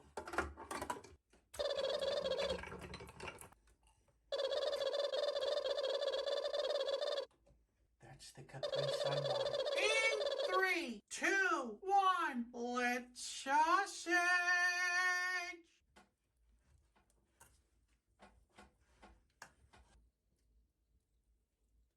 It looks like a digestive tract. Very poor, uneven sausaging here. And we've reached the end right on time. It's pale. With special thanks to today's Mark Boxalo box artist, this guy. Clearly clean box. You know what? You're all just gonna have to get over it. I'm not changing boxes again. Learn to love the crust. This Will It Blow is brought to you by Helix Sleep. You already know how much I love Helix Sleep, and not just because they're the most comfortable mattresses I've ever slept on, but also because you can fart pretty hard in them and not wake your partner up. At least not by the sound. I've had my Helix mattress for over 2 years, and it still feels like a new. Like to sleep every night. The pill of my. To give that one a Ruffalo. Alright, I'm confident this is gonna burst no matter what we do. So we're gonna go 170 for an hour and a half and see if that gets us there. Ooh, that was a good toss. Well, all right, we're a little over the halfway point, and things actually look good. All right, we've actually been going for 2.5 hours, and I think I'm gonna crank it up for the last 10 minutes to get a crust going. Well, all right, we did it. Let's go ahead and taste it. All right, let's go ahead and open this up and see how we did. It's so it looks pretty flavorless in there, but you know, we won't know until we try. Here we go.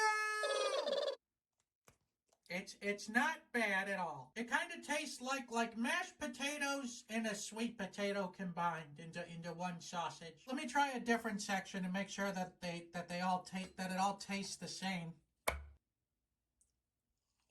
It doesn't taste like anything that we put into it. It tastes like something different entirely. Actually, it kind of tastes like all those crackers. So I'm gonna have to give this sausage here a 3 out of 5. Bop, bop, bop, bop, bop.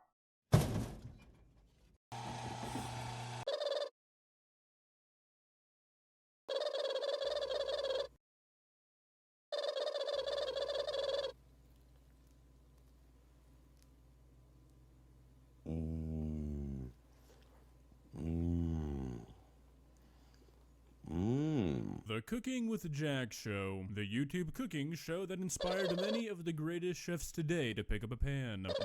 Is that a saying? Pick up a pan? Probably not, but I'm gonna keep it. And today we are continuing our journey into the greatest cooking series ever, the Lazy Man recipes. And today I think we have reached the pinnacle of lazy cooking. Lazy Man's Pizza and Garlic Bread. Now quick spoiler alert, nothing he makes in this video resembles anything he mentioned in the title. But I think that's kind of expected now. Let's begin. Please subscribe. Another Lazy Man's recipe. Well, are you ready? Another Lazy Man's recipe.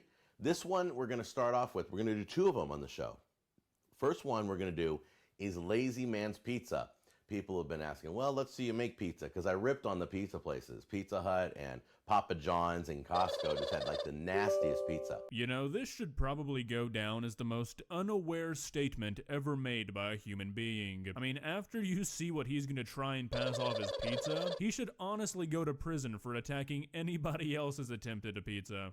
So I'm gonna show you how to do it quickly and easy. All right, see, here's all you need. This is easy.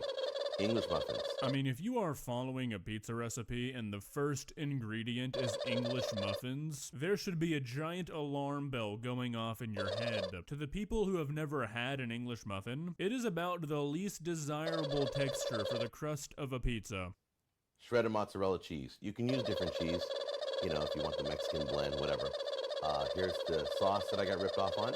And these new little, check this out. My wife found these at Costco. They're like little mini pepperonis. Yeah, Jack, I'm sorry, but I'm like 95% certain those are just dog treats. I think your wife is trying to poison you. All right, you're going to lay out the all the English muffins.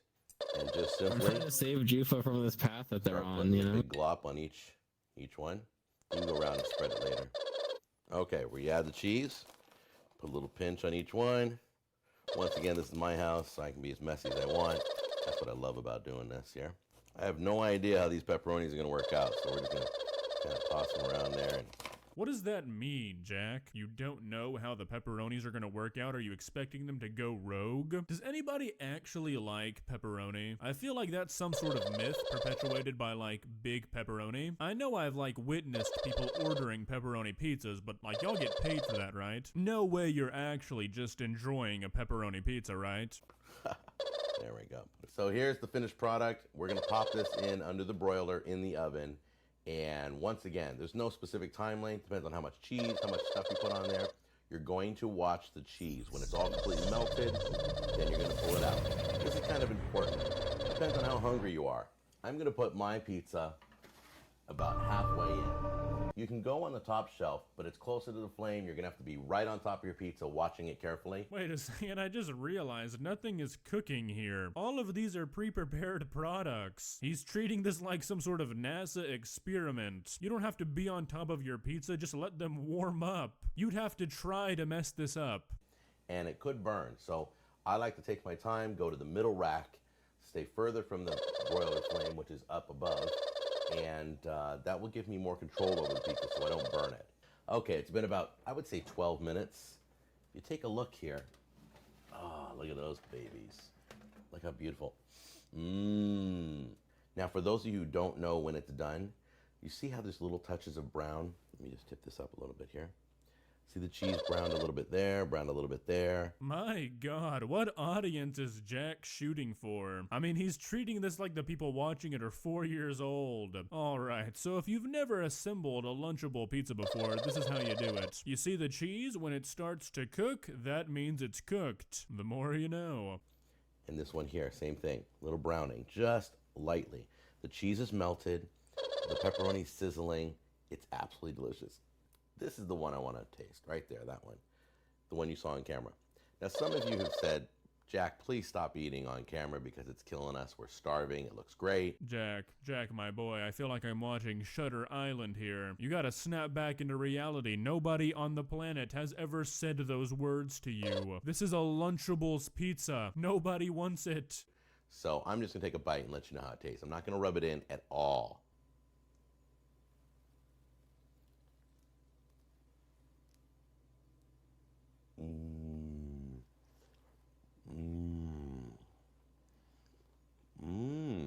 Yeah, you know, I probably could have gone my entire life without seeing that, and I likely would have been just fine. And you know, the same probably goes for you, but we suffer together on this channel. Wow. That was good. Here, you want to bite? Oh my gosh, I can't believe I just did that to you. That was so cold. Unbelievable. Yeah, I mean, I can't either. I honestly feel like I have a lawsuit on my hands. You're lucky I like you, Jack. So now let's get in close again, and I'll show you how to do the Lazy Man's garlic bread. And by the way, if anybody knows the difference between Italian bread and French bread, you know what? It all smells good to me. Could you write me or Twitter me and let me know what the difference is? They always look the same to me. Jack. That's racist. So it doesn't matter. They're kind of interchangeable. But there might be a difference that I don't know about. So let me know. So here's what you got. You got your bread. You've got your bread knife. Yes, that's right. I have the correct knife. And then we have oregano seasoning. And then we have minced garlic. You can also use minced powder, chopped garlic, fresh garlic, any kind of garlic you want.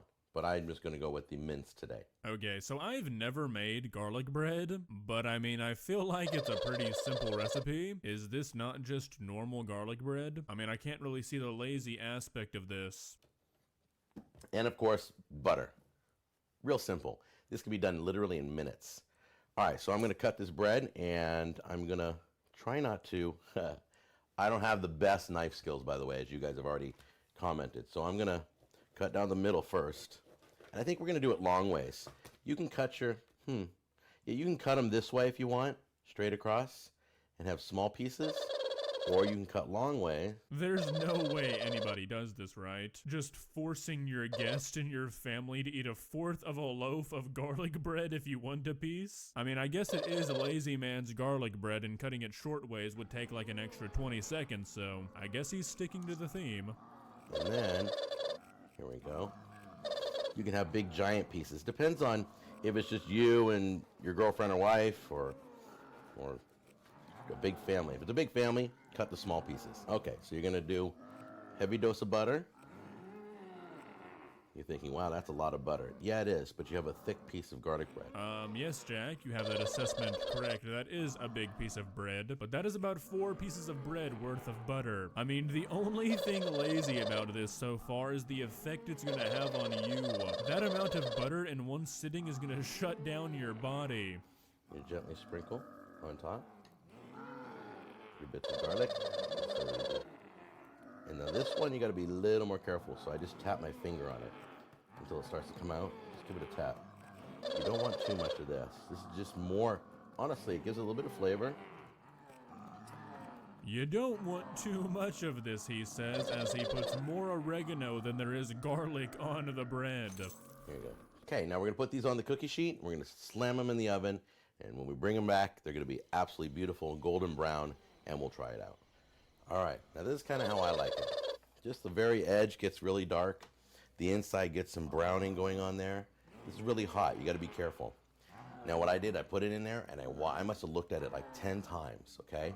You gotta constantly, there's a fine line between this and completely burnt. Now, Jack, you do know that that line between burnt and good is a lot easier to avoid if, you know, you just time how long you cook things instead of just watching everything you make in the oven. I mean, is there anything consistent in this kitchen? I don't even think he's told us an oven temperature this entire video. Now, the rest of the video is really just him getting a little bit too sensual with this garlic bread. So I figured I'd spare your eyeballs. Well, Jack, you've done it again. You've somehow lowered my expectations more than they already were. Never change, Jack. If you enjoyed this video, please leave a like and walk on over to that subscribe button and touch it. It's free. It won't cost you anything. But for now, that's all I have for you today.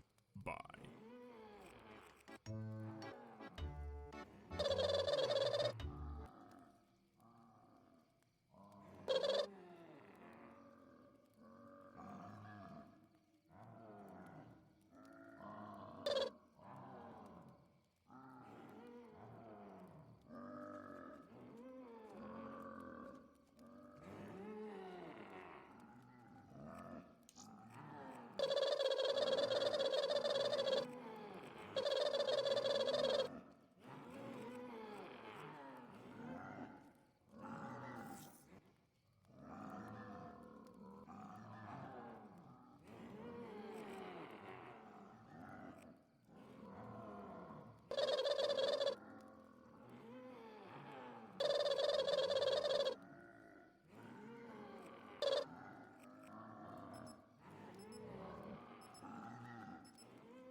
Gonna have to get the power on. It's like deja vu all over again.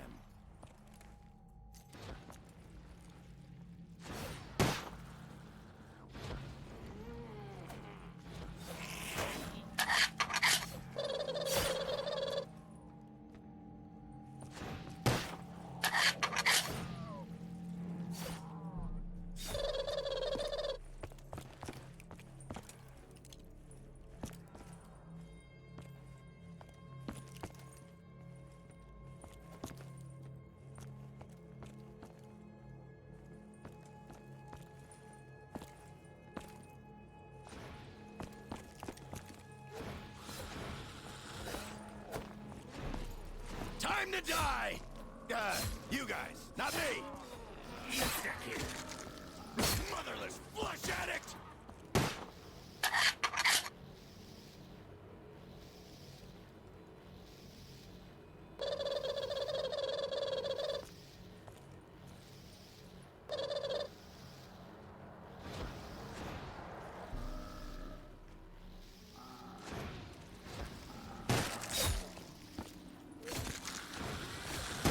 Screams are so erotic. Yeah.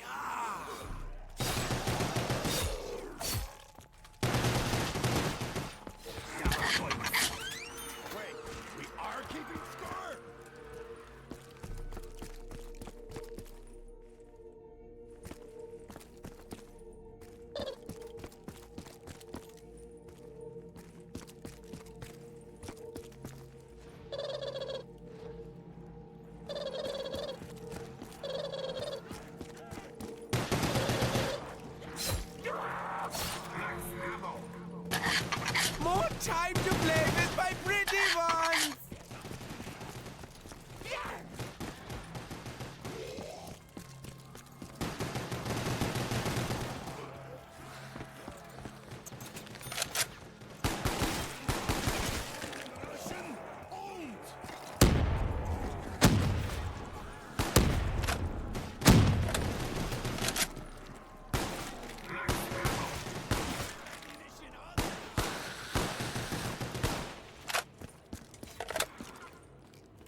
Even monkeys fall from trees.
It's tear 'em up time. Sweet.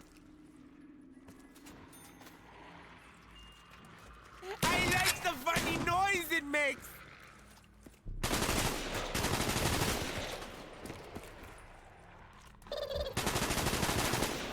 Lucky bone-sucking maggots. They're really gonna pay now.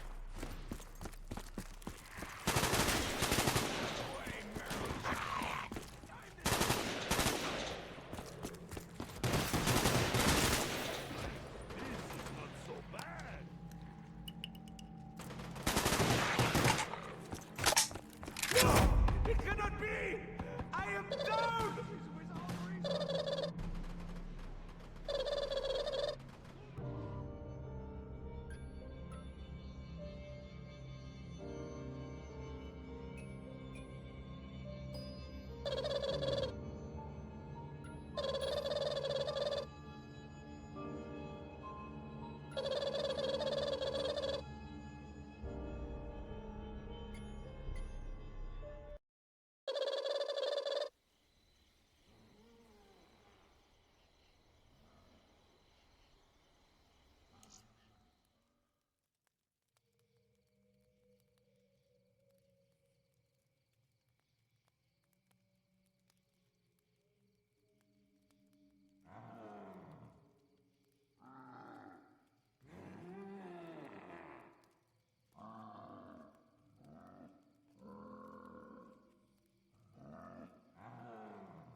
I'm trying to save jouffa from this path that they're on, you know?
George is gone.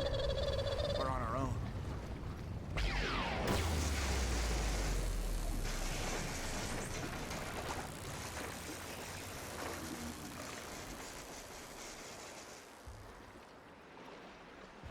To eat.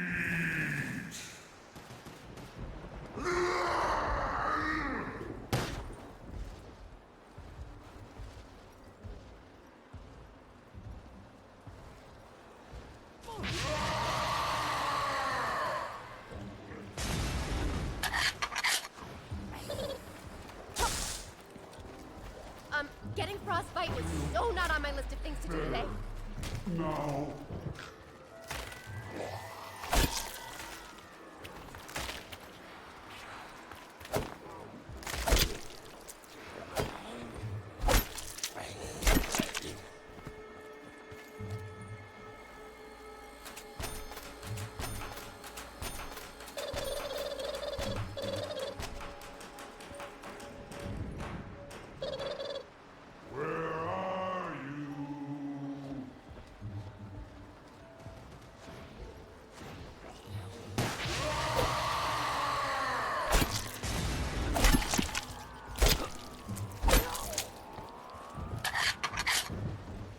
This water is freezing!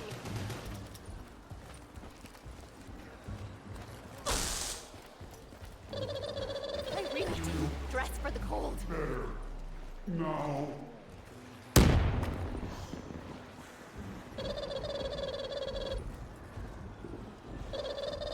Double points. You're putting this production.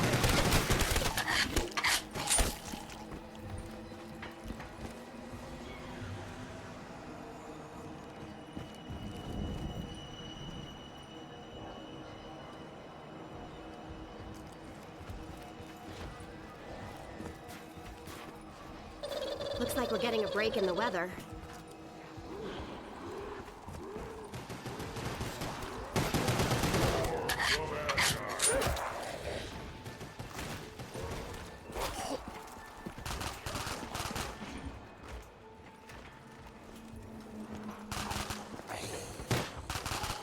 There's a fine line between life and death. This'll help them cross it. Hey, you got killed by a chick.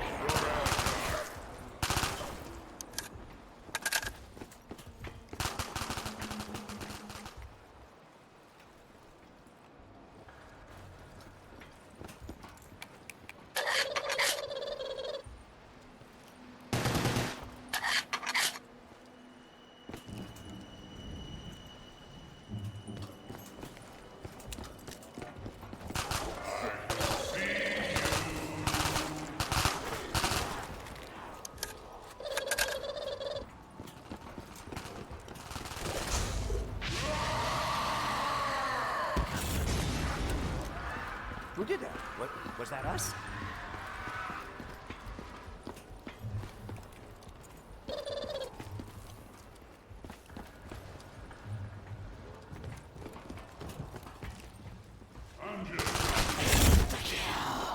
Okay, zombies. How'd you like a stiletto to the skull?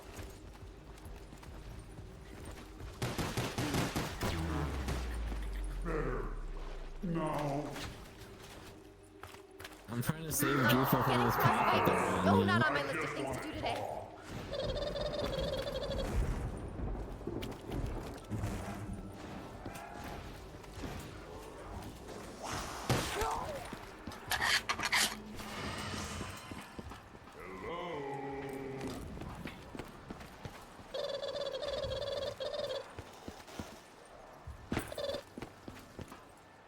Ooh, fog's getting worse again.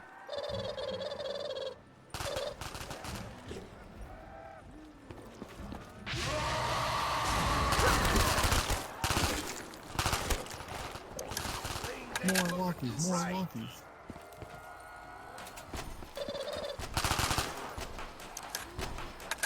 Kinda in my pocket there.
Hooray for us!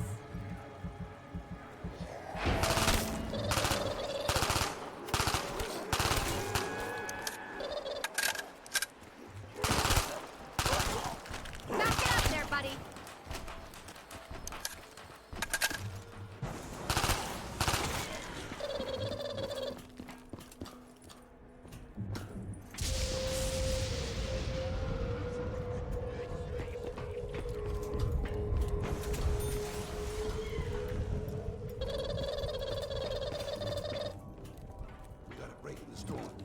Let's make the most of it.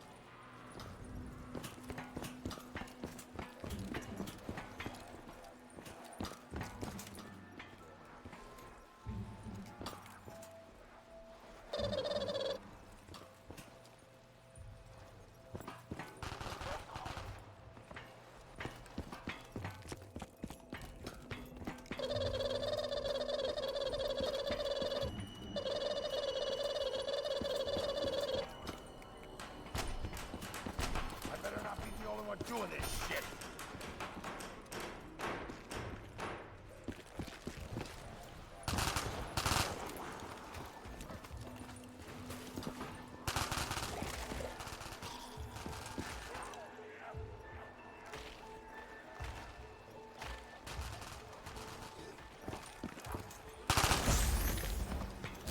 Points.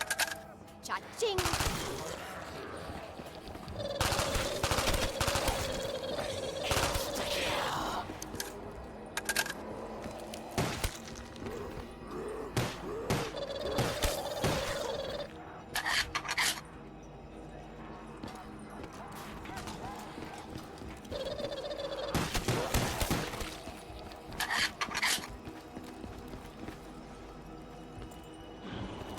Let's do lunch sometime. No more Miss Nice.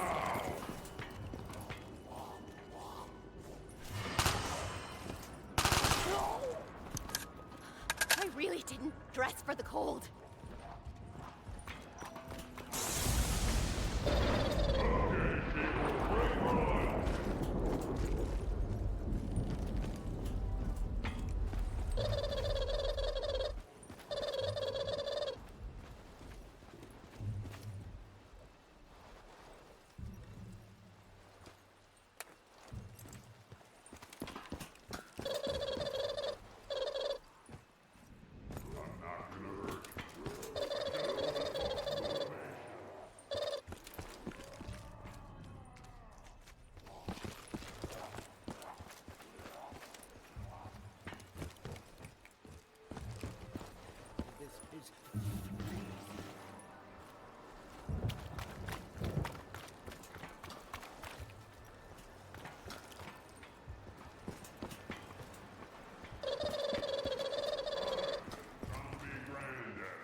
I can see you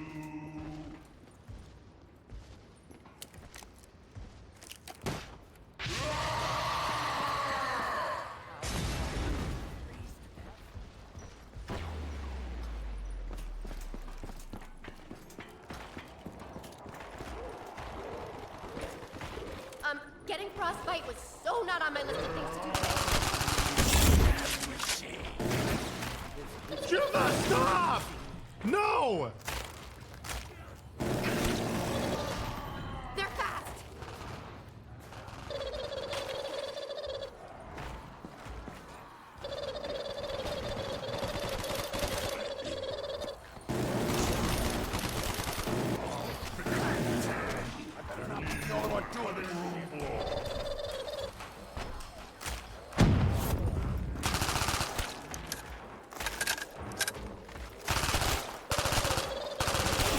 Ammunition's kind of a necessity.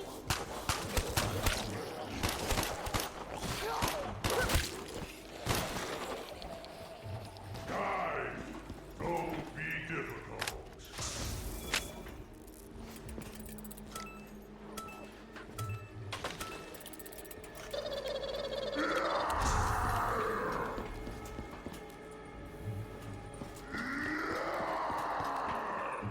I'm feeling much better.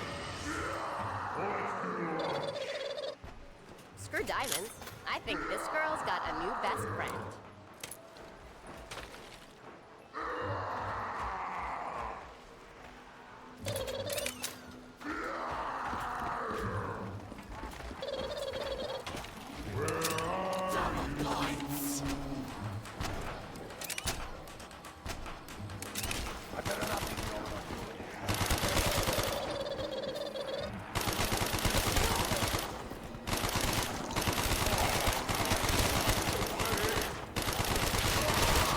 I think that just made him angry.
I'm trying to save Jouffa from this path that they're on, you know?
ammo.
Fetch me their souls!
Ammo!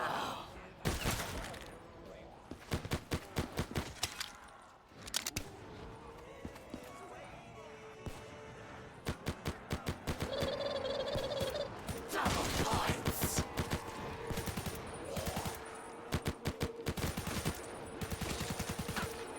Insta-kill!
Fetch me their soul!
Fetch me their souls.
Double points.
me their souls.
Sounds like a stand.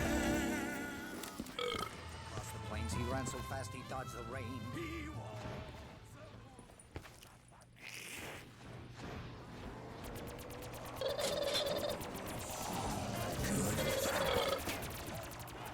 Jouffa, stop! No!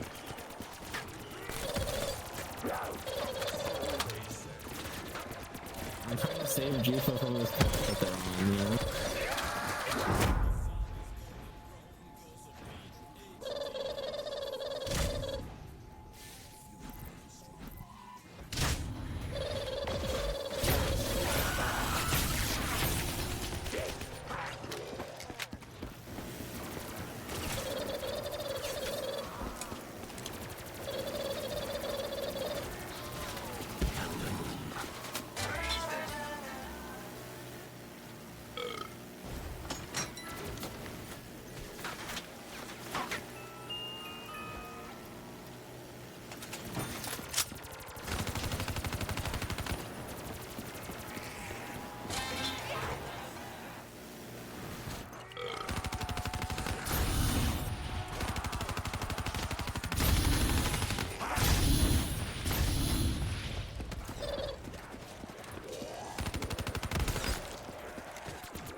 to save jouffa from this path that they're on, you know?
Jouffa, stop!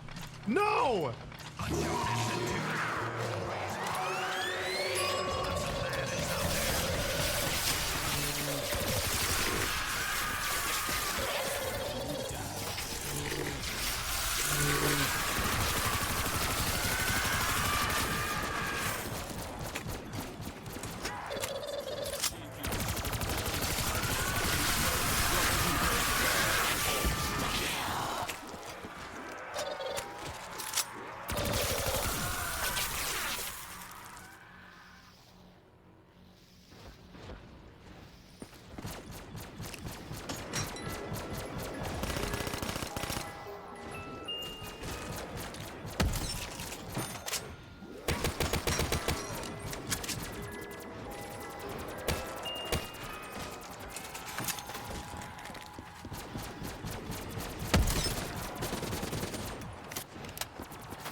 I'm trying to save jouffa from this path that they're on, you know?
Thanks Manscaped for sponsoring this video.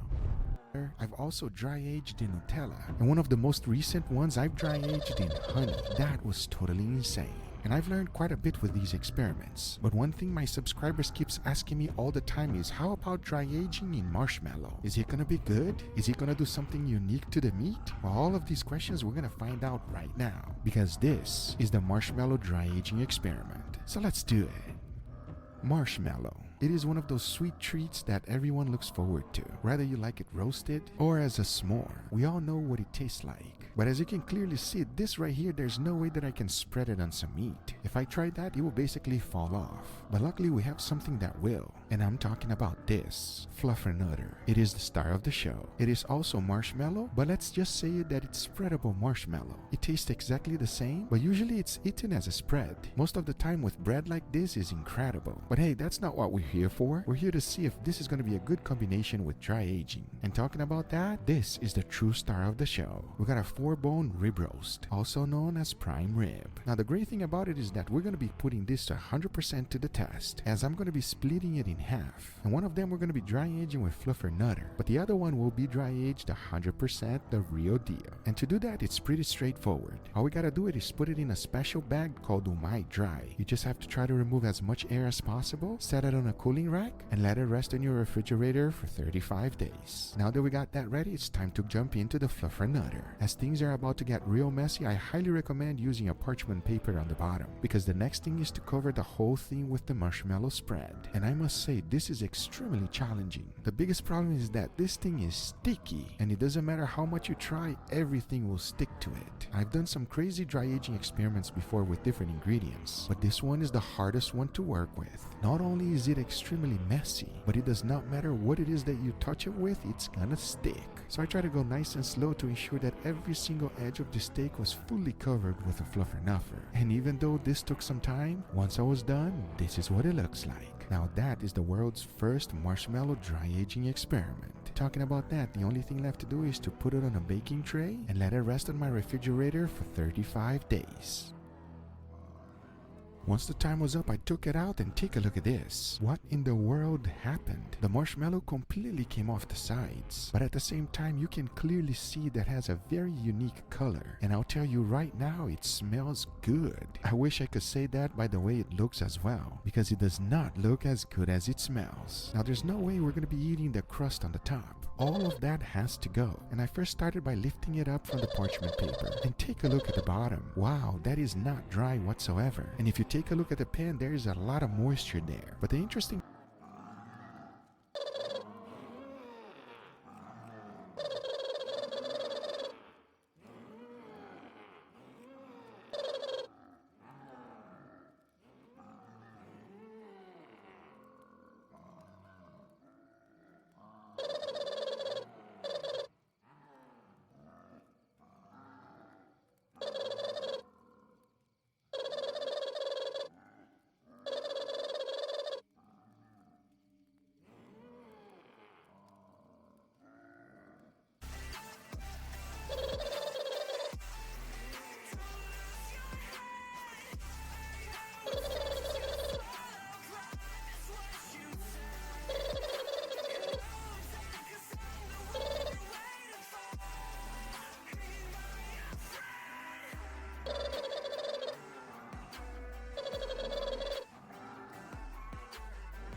thing is that there is no blood. It is 100% clear liquid. That was totally unexpected. Since it's going to be impossible to remove all of this sticky goodness, I went ahead and started by carving everything out. And the first thing to be removed was the bones. And as I took them out, wow, take a look at this. The red color is a real good sign. It got me super excited and I started to work on the edge. And as I take my first slice, oh no, the oxidation went real deep. That is not a good thing. But hey, I'm not gonna stop here. So I went ahead and started carving the other side. I removed everything that was oxidized. One of the most important things whenever you're dry aging is not to be cheap with the waste. So I made sure to remove as much as possible. Once that was done, it was time to cut them up into steaks. And I'll tell you one thing, this thing is super tender. As you can see, the fibers are literally separating. Now I'm really curious to find out how it's gonna taste, because I was left with two beautiful steaks. As you can see, they are 1.5 inches thick. Don't forget that we also have the real dry aged one. After removing the bag, you can clearly see that it did its job. That is one of the things with these dry aging bag. They are reliable, and most importantly, they do not cost a lot of money. It really allows you to dry age at home without being worried of anything. But just like every dry aged steak, we must remove all of the pellicles. That's this outer crust that is formed throughout the steak as you dry aging. And as you can see, I was left with a beautiful steak. Now that is dry age perfection. We even have a little bit of the cap left. Now we shall have a real test against the marshmallow ones. Talking about that, check out what they look side by side. Just by the looks, you tell me which one would you rather eat. Yeah, I know the real deal looks a lot better, but I'm super curious to find out how the tenderness is with the marshmallow. But now that we got these steaks ready to go, the only thing left to do is to get them seasoned. For that, I kept it real simple. A little bit of salt followed by freshly ground black pepper and garlic powder is good enough. You gotta remember, we went through all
I'm trying to save Jouffa from this path that they're on, you know?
for me.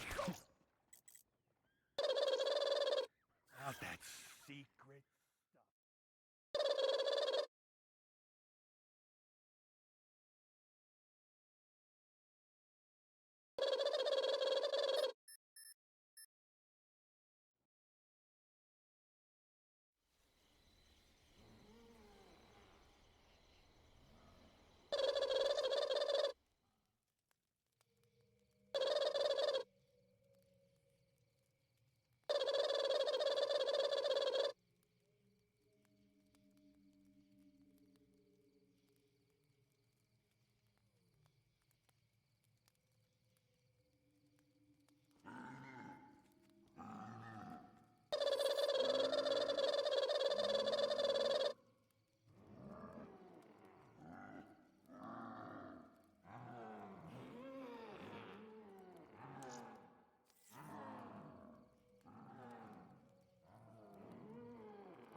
What strange and irregular circumstances have led us to this place? That was rhetorical. I am merely musing. Hooray! The gang's all here again. Isn't it so nice? Especially after all that nasty business. We will never be friends, you and I. But know that I have your back.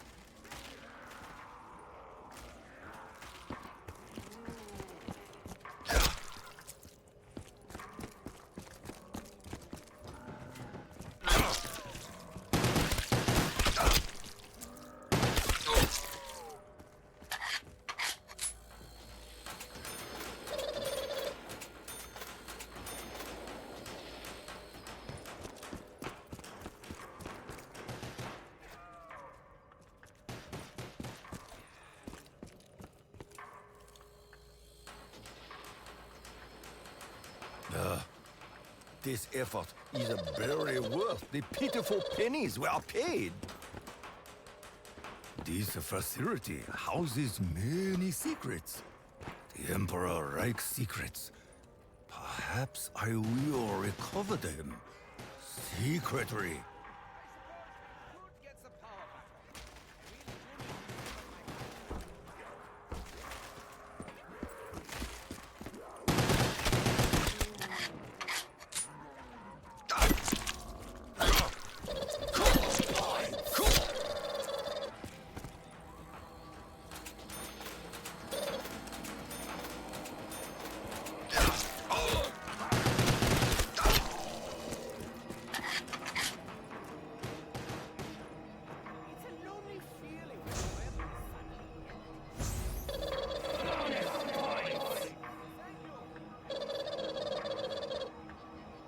I will be watching you very carefully, Richtofen.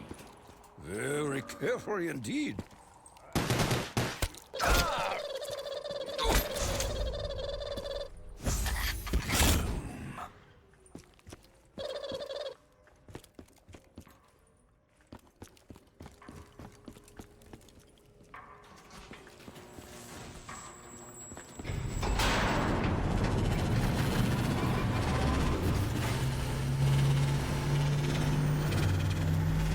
I will shock them into submission.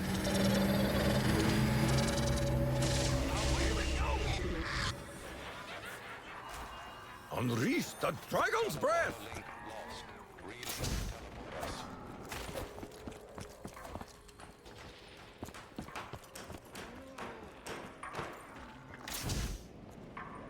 Fortune shits upon the brave!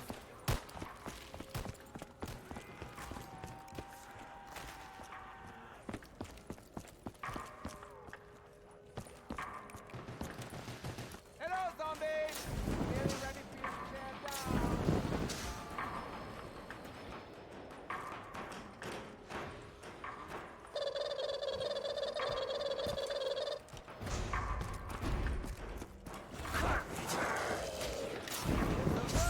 Unseen hand.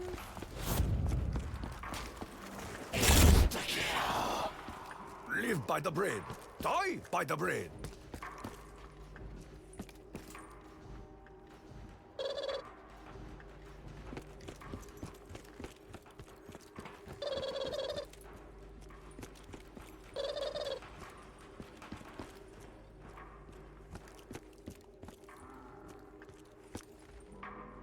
Gun is full of bullets. Body is full of vodka. It's good day.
ancestors give me the strength to carry on.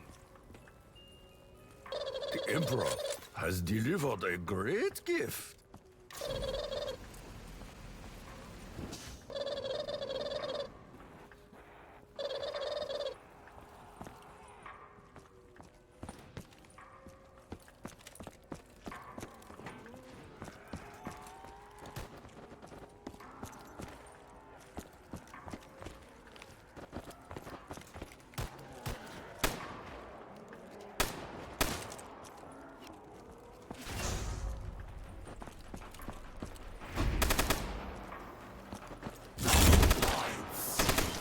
More pay?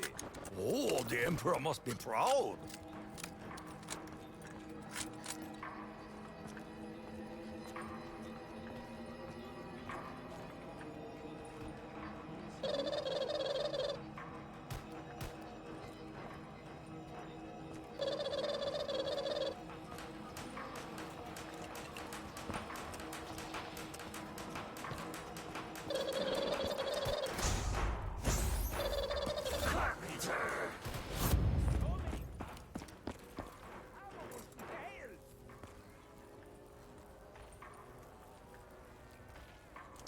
The doctor likes his medicine.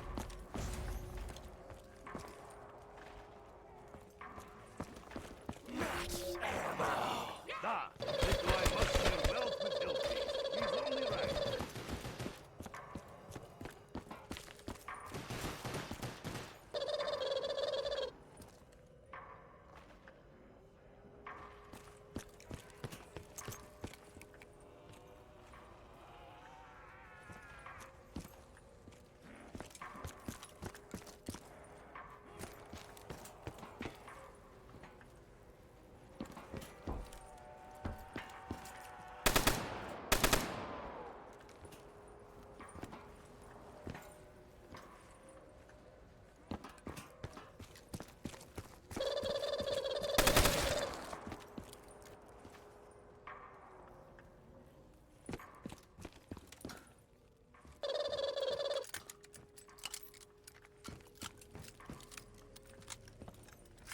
Fetch me their soul!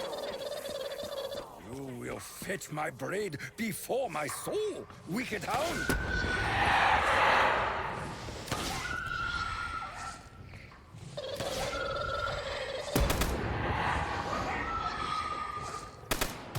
You will not get a new wreath on the rife, wretched hound!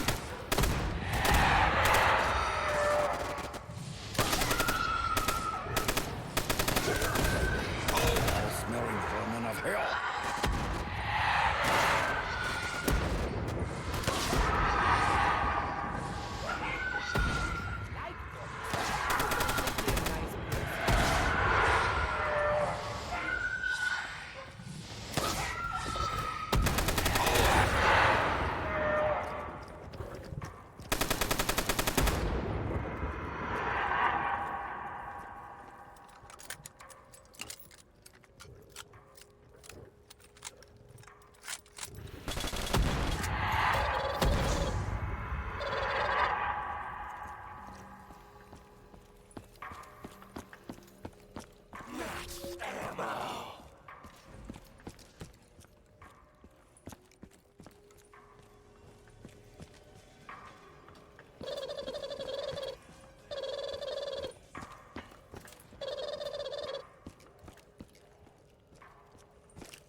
My strength grows.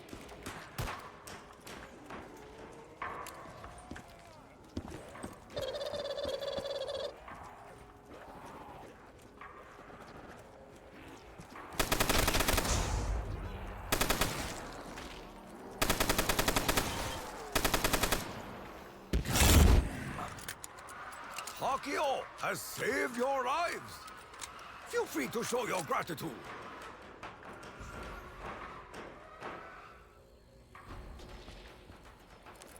Now I am rushing there.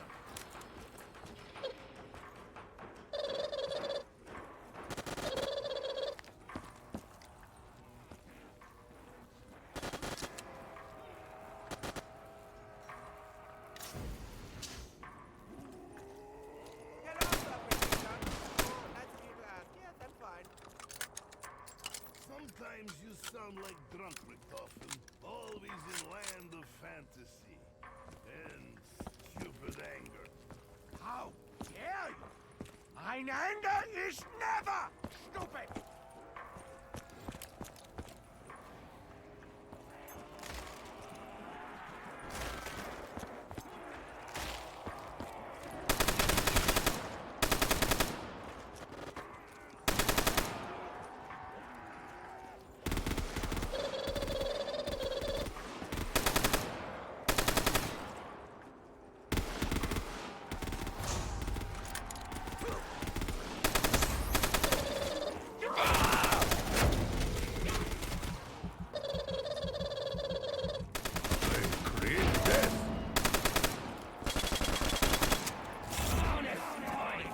Extra pay?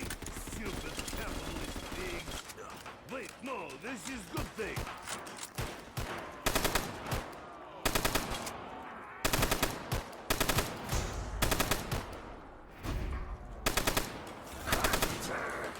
Haha! Keep them out!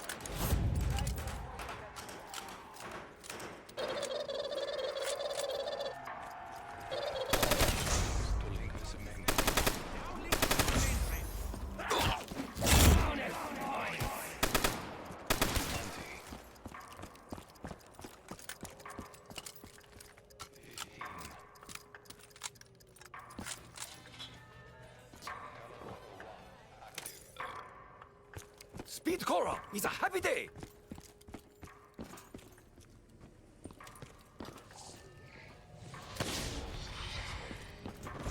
Oh, poor Nicky. Mind is like a fishing net with very large holes. And fishy thoughts are very tiny. 20.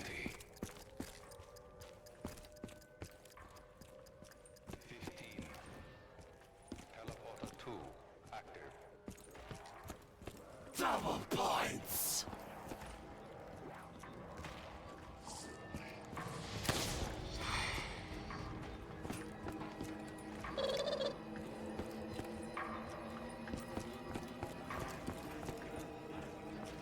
Insta-kill!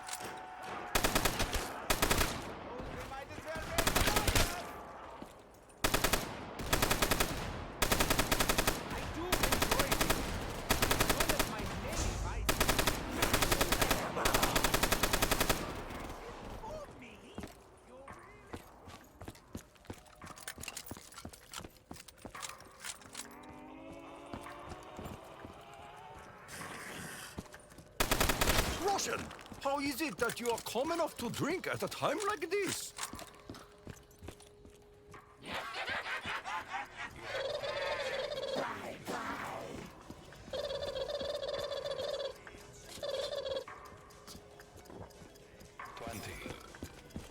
Double tapping my ROF.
The battle will not be won with cheap boards and rusty nails.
must remember our purpose. The reason we are here.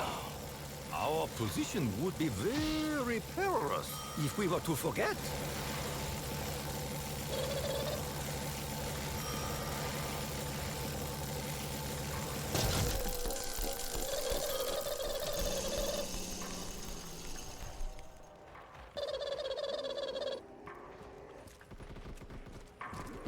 Your rotten face dishonors my eyes.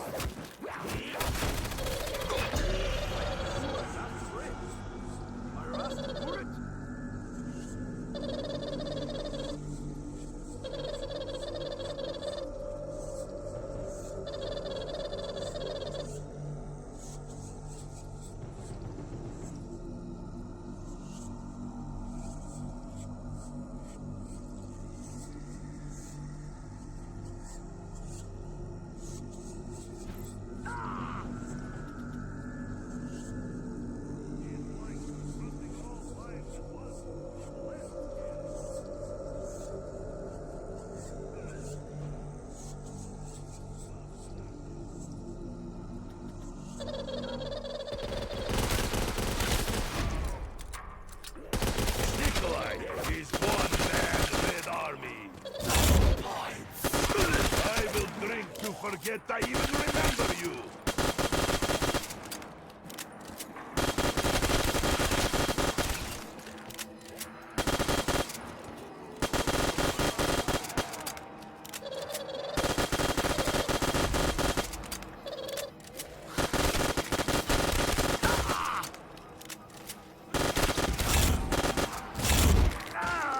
Nikolai is on fire! Oh no, wait. It was just indigestion. Wait, where did bullets go?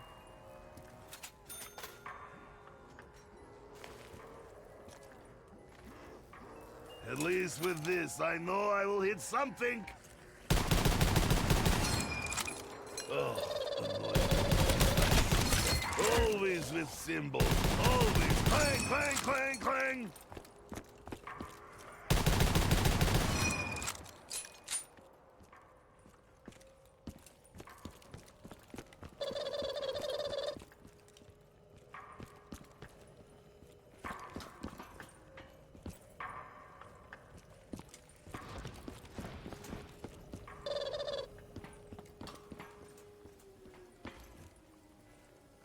This is just what I wanted. No, wait, that was something else. I will fill demons with holes.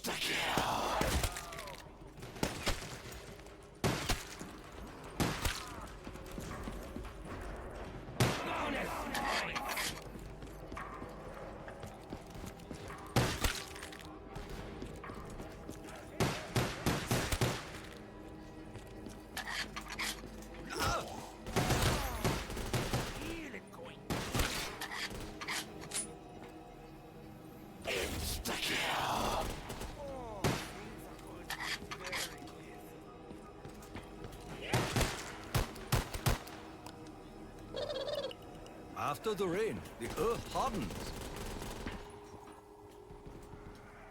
Mother, I wish to feel the splatter of your blood. This little girl brings me great shame.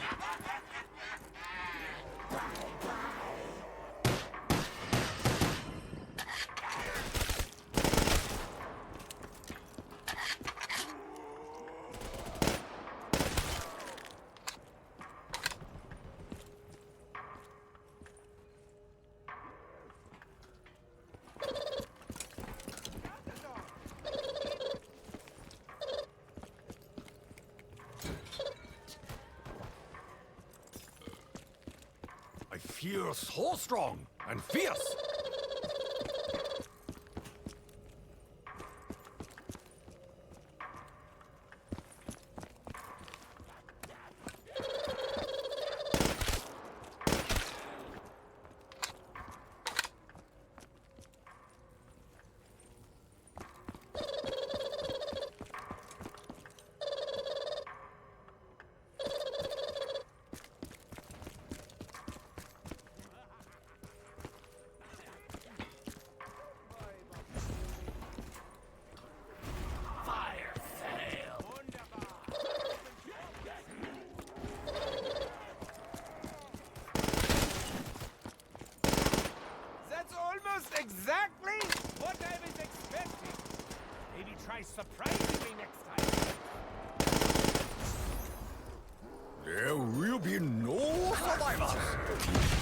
If there are, I will fire a second time.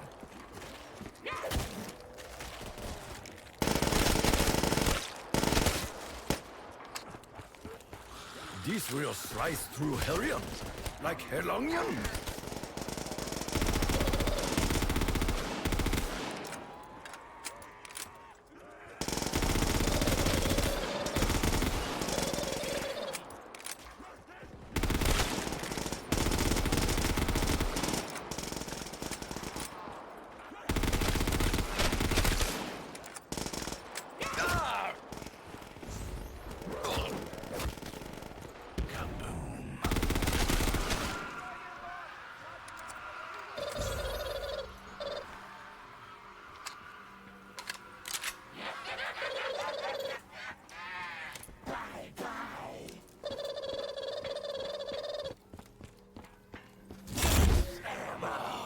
Oh, a new lease on life.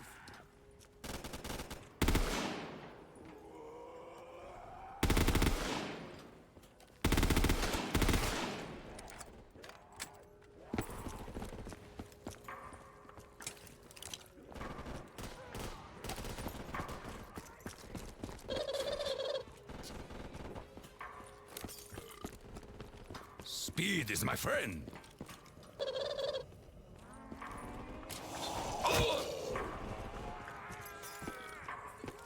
High noon, ready to kill. Yeehaw! I'm trying to save jouffa from this path that they're on, you know?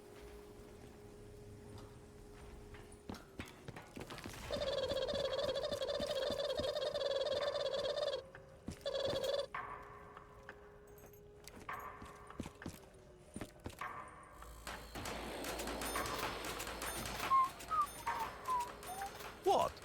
Richtofen does it to pass time? Why cannot Tokyo?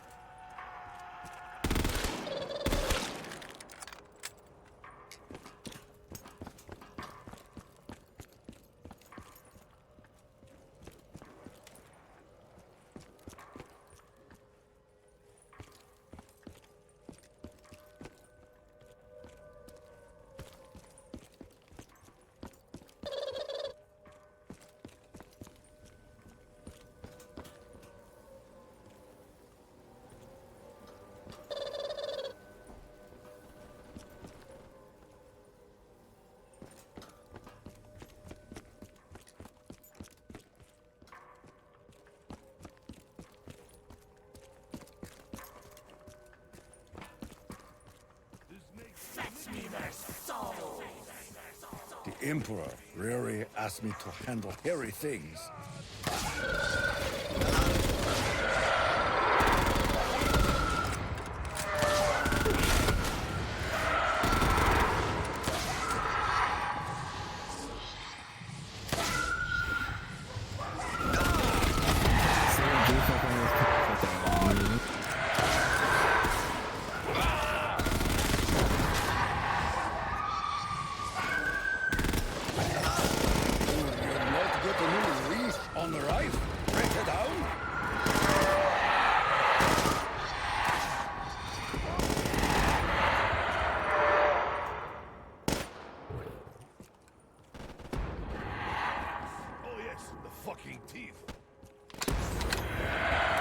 Without ammo, this fight is deeply perilous.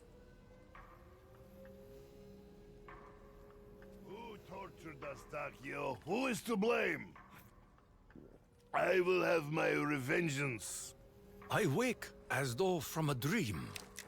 I saw the stars in the sky, so close that I could almost touch them.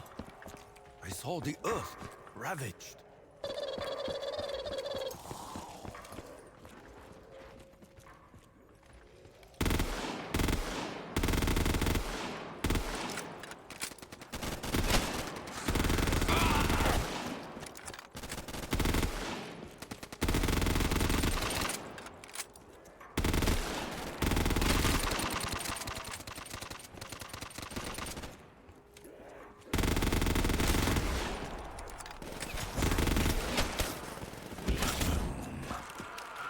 For a brief moment, I was blinded by light.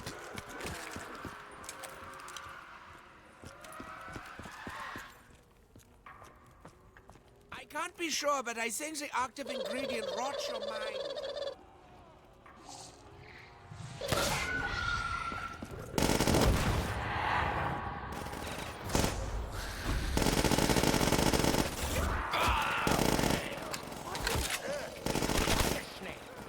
Oh, wait, I misheard.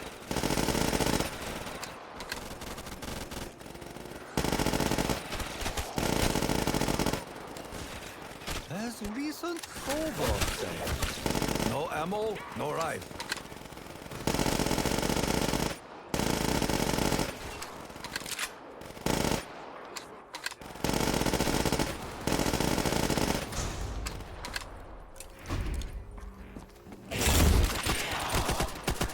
You will bring honor to my ancestors.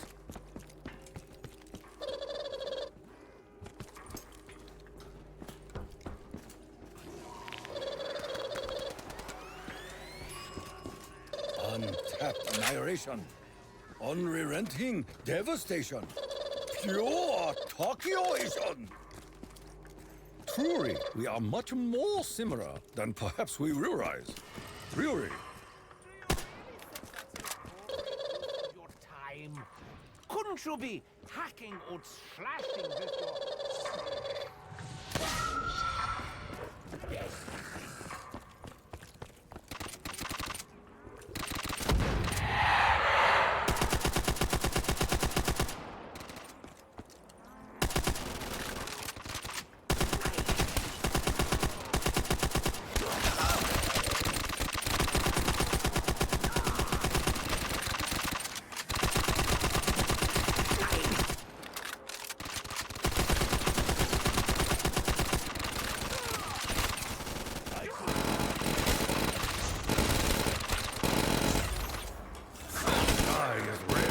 Anguish.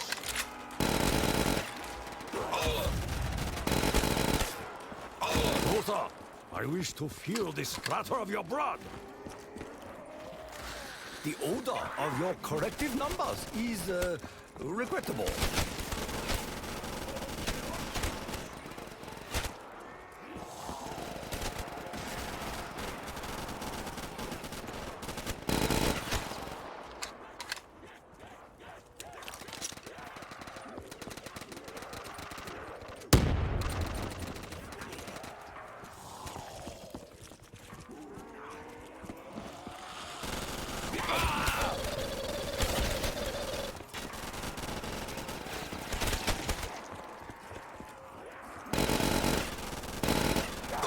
Die with dishonor, hellspawn!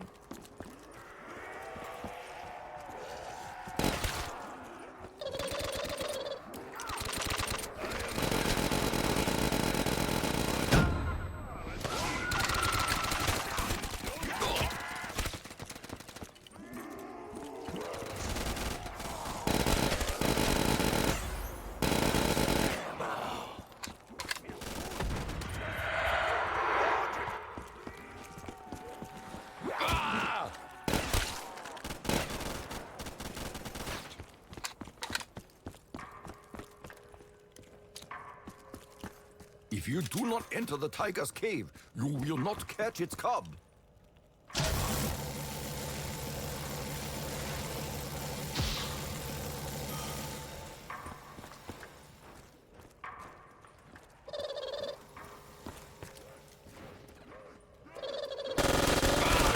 It's death. Double points. Better pay equals better honor.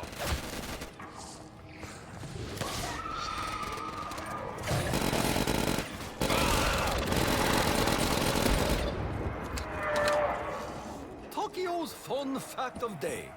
You will all die very soon.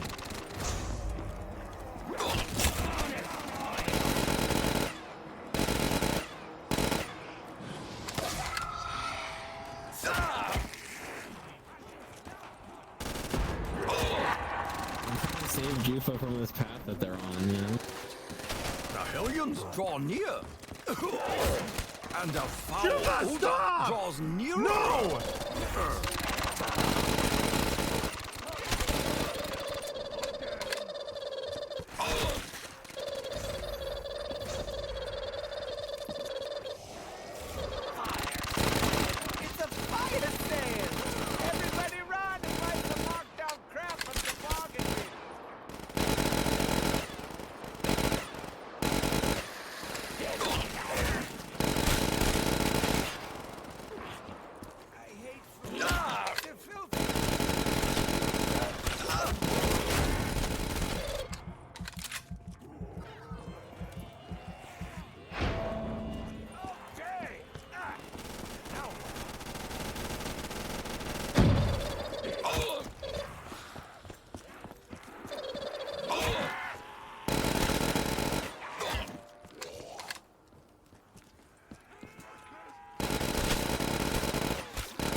we meet again, my friend. This drink is my favorite. I cannot express how much I enjoy it. It's bigger in taste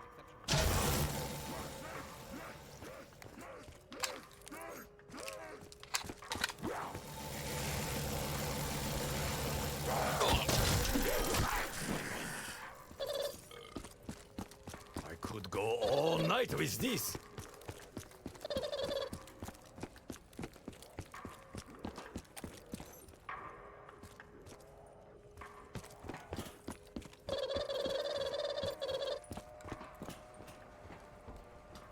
How dare you make Takio wait like this?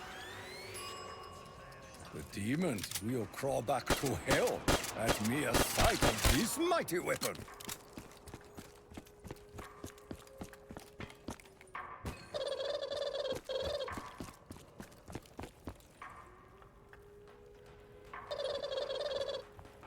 fetch me their soul. Get down.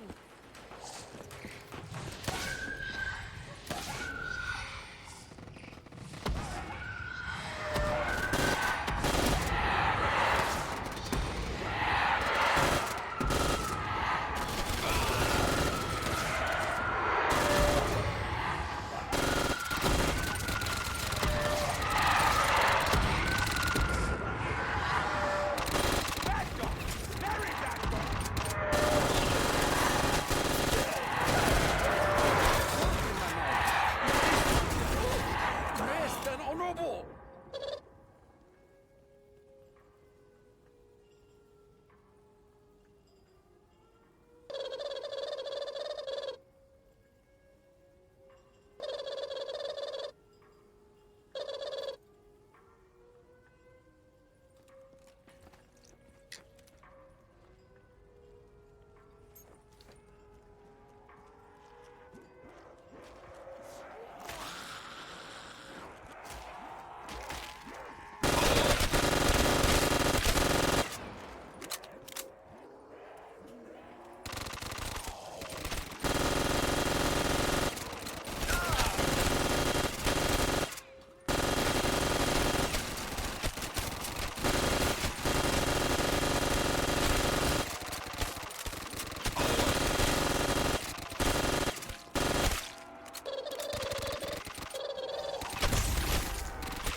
Such precision! You should be brain surgeon, dear doctor!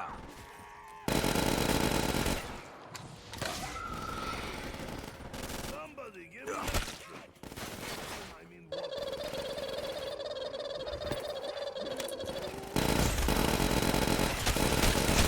Die on lead this day! My ancestors watch over us! Oh boy. Misery, thy name is Takio. I do not like this drink. It ruins my body. You will honor the samurai tradition!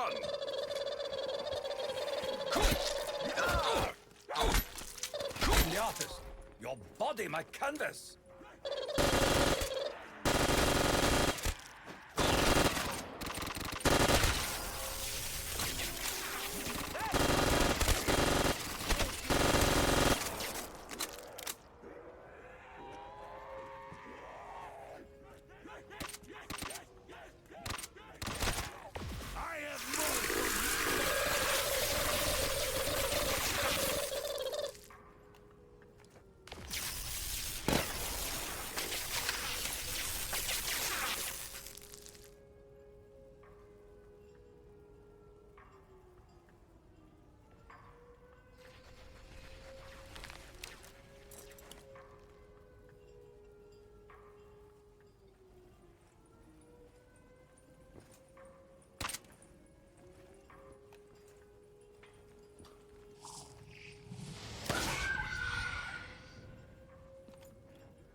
death.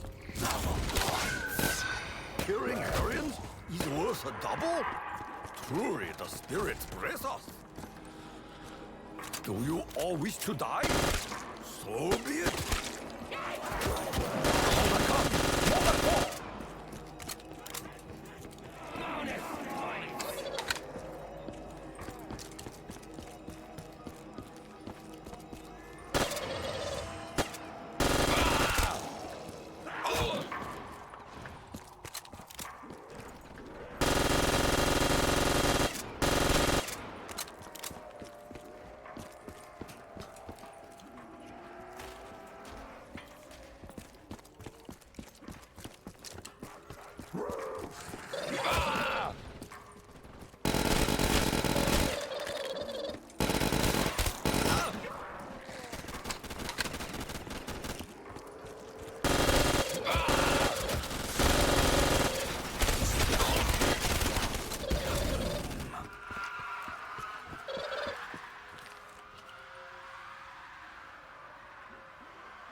I wish to feel the splatter of your blood.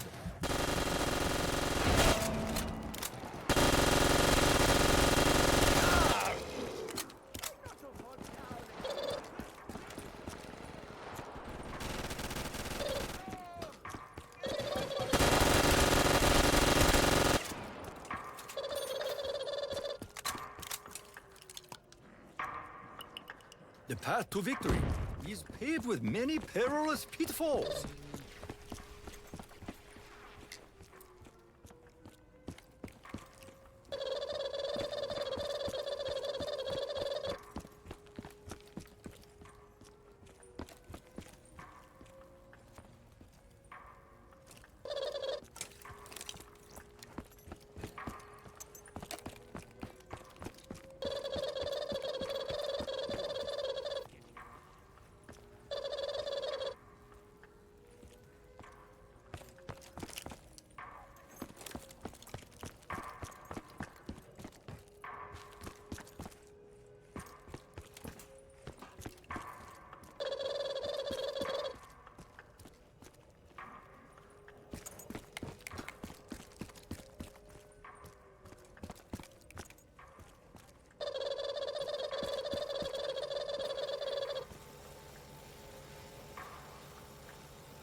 about how light this gun is.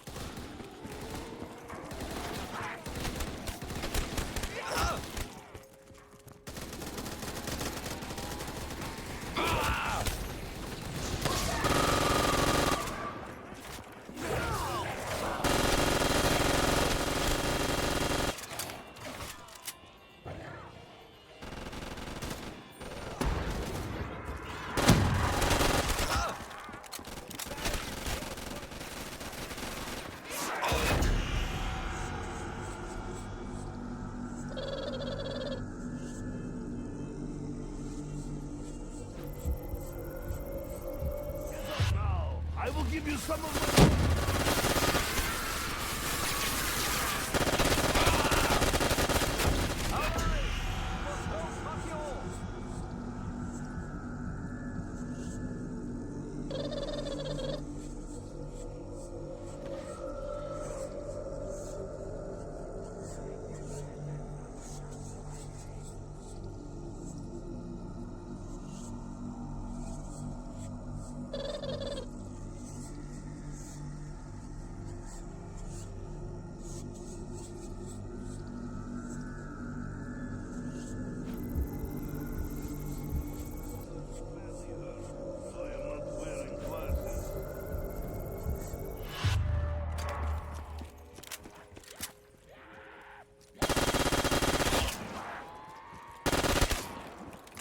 Is this it? Are there no more of you?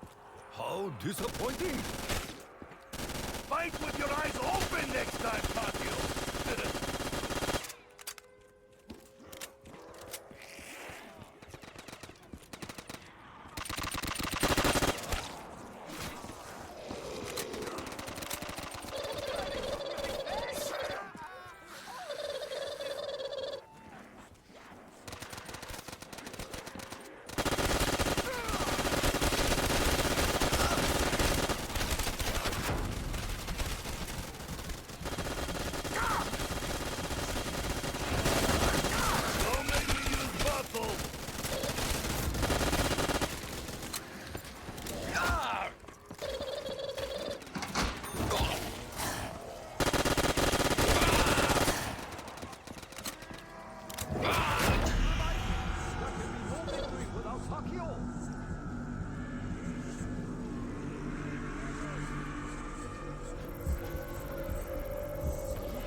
Favorable act will make up for 1,000 errors? You are a fool.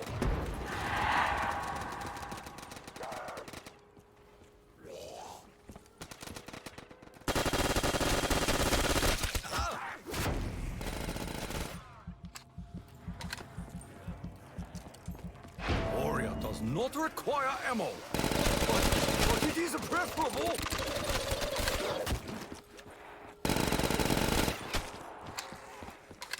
Perhaps it is a good day to die. Should I help Takio or not?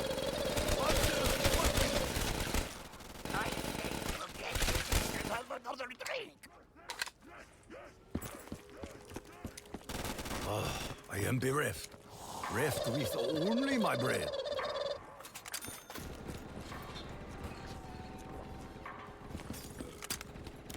I rub it, I rub it, I rub it!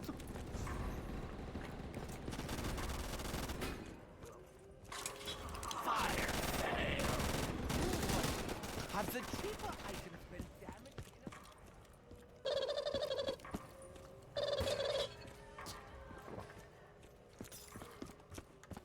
Now I can jug their nogs.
I think this was rotten.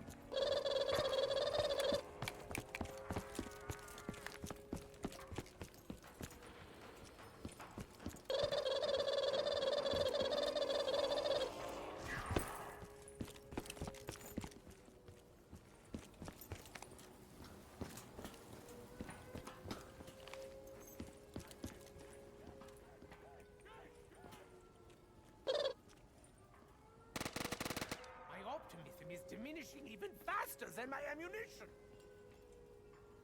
I'll come back later, and sooner than you think.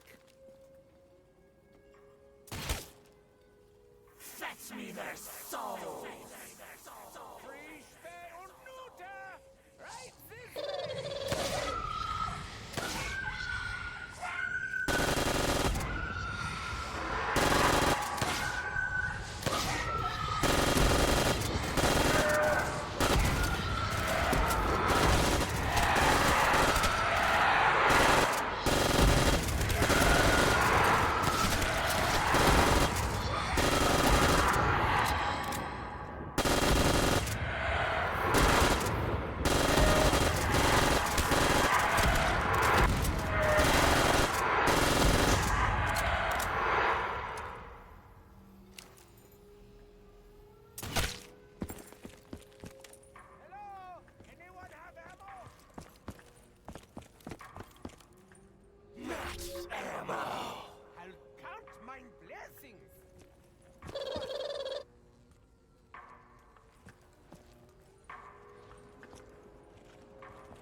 Needs our help.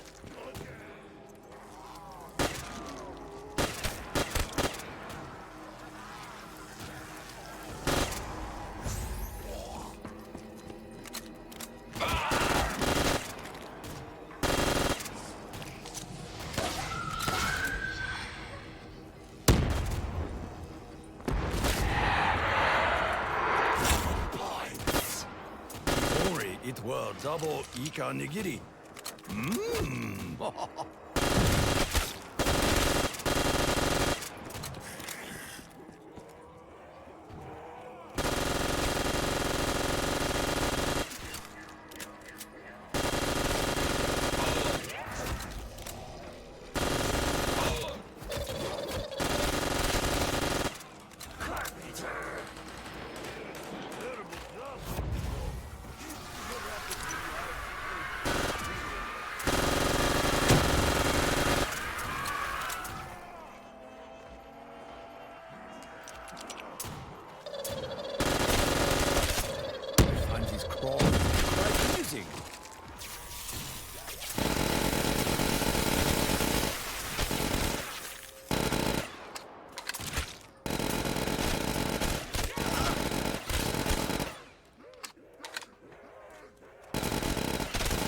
I'm trying to save jouffa from this path they're on, you know?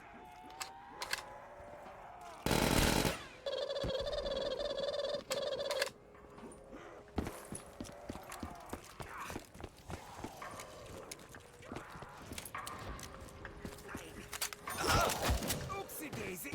I seem to have hurt myself again.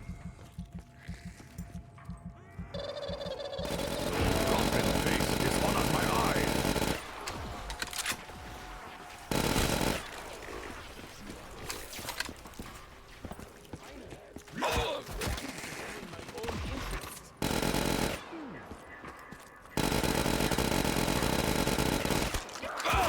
The big Pistol.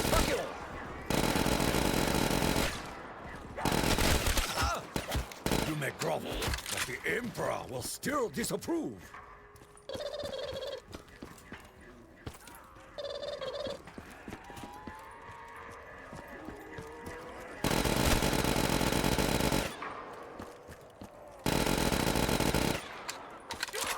Are you here for stand-up comedy routine?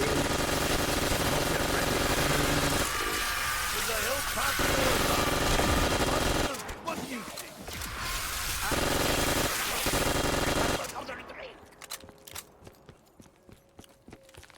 The warrior does not require ammo, but it is preferable.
I am bereft.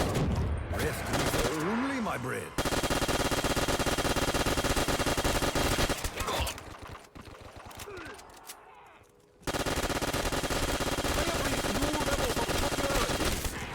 I may be more popular than the others.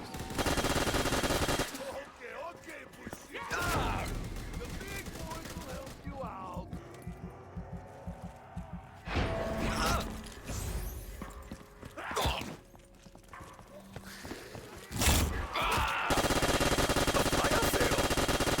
Certainly, Box will not betray Takio this time.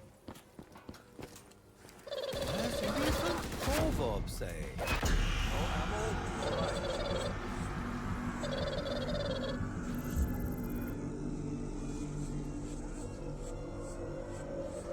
Electrocution!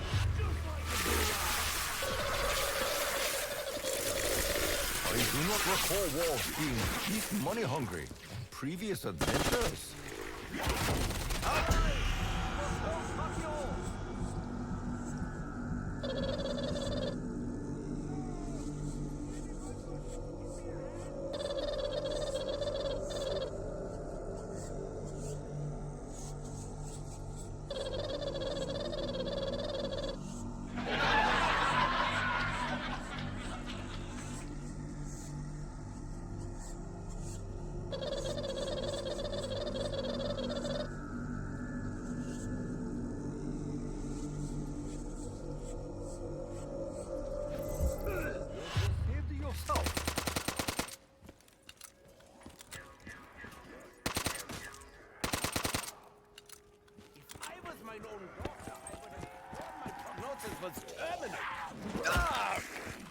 Misery, thy name is Takio.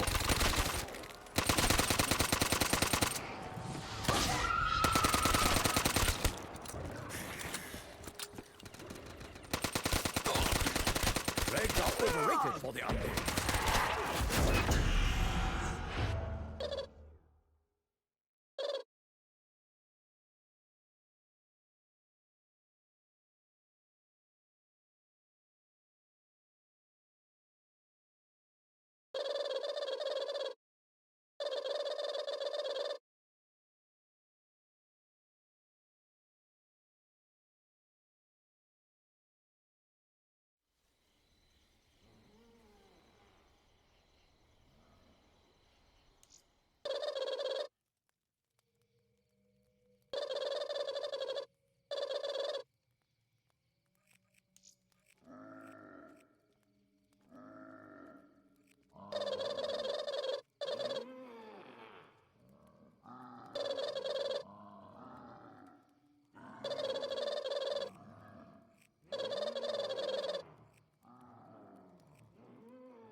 Mercy, mercy, Mr. Rustman.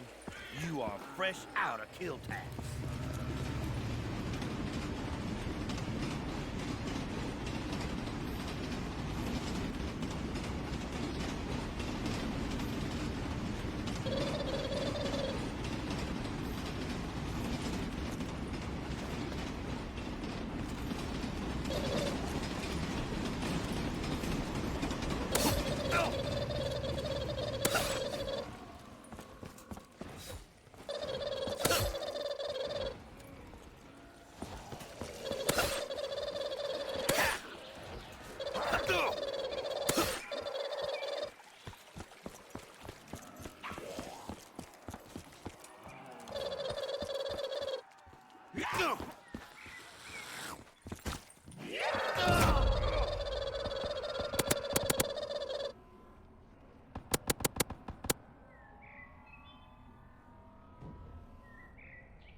Well, shit. This ain't gonna do much. Ammo.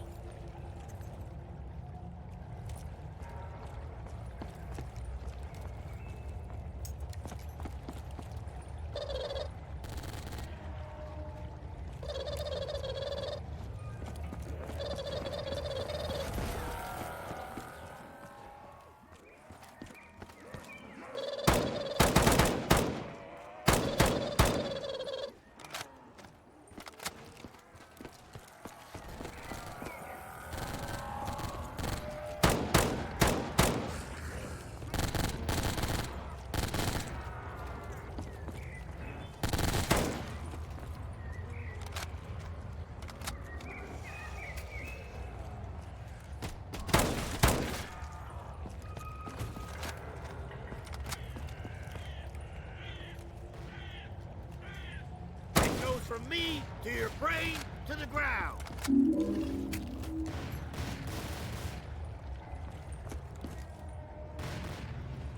Oh, the goose is calling.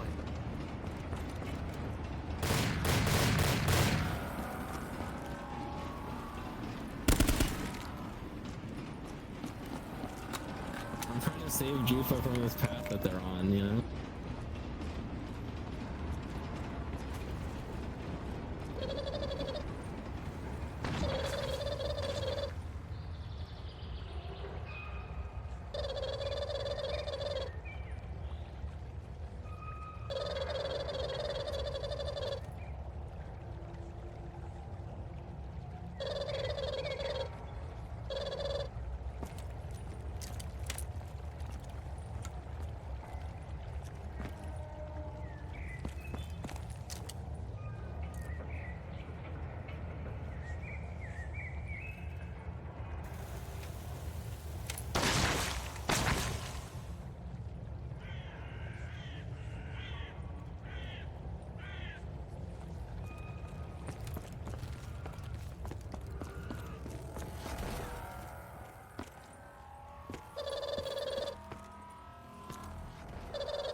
dummies!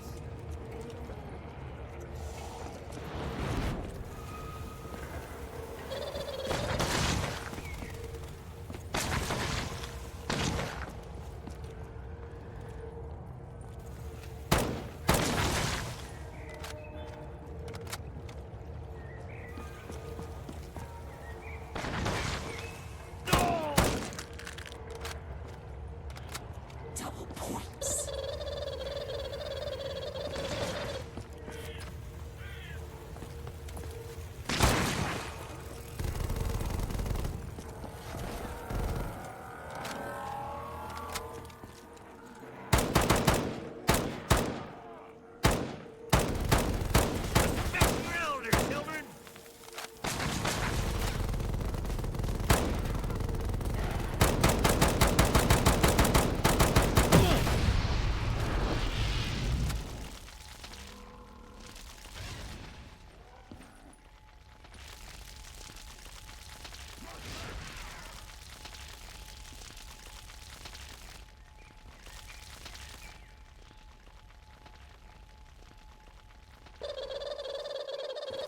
Mystery. Flatten your ass!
All that trouble of dry aging the steak, keeping it simple is the way to go, as now the only thing left to do is to grill them. And my goal is to first get a nice beautiful sear in all of these steaks. And once that's done, I'll be cooking them in indirect heat until I reach an internal temperature of 135 degrees Fahrenheit. And for that, I'll be using my wireless thermometers. So now I say, it is enough talking and it is time to grill them, so let's do it.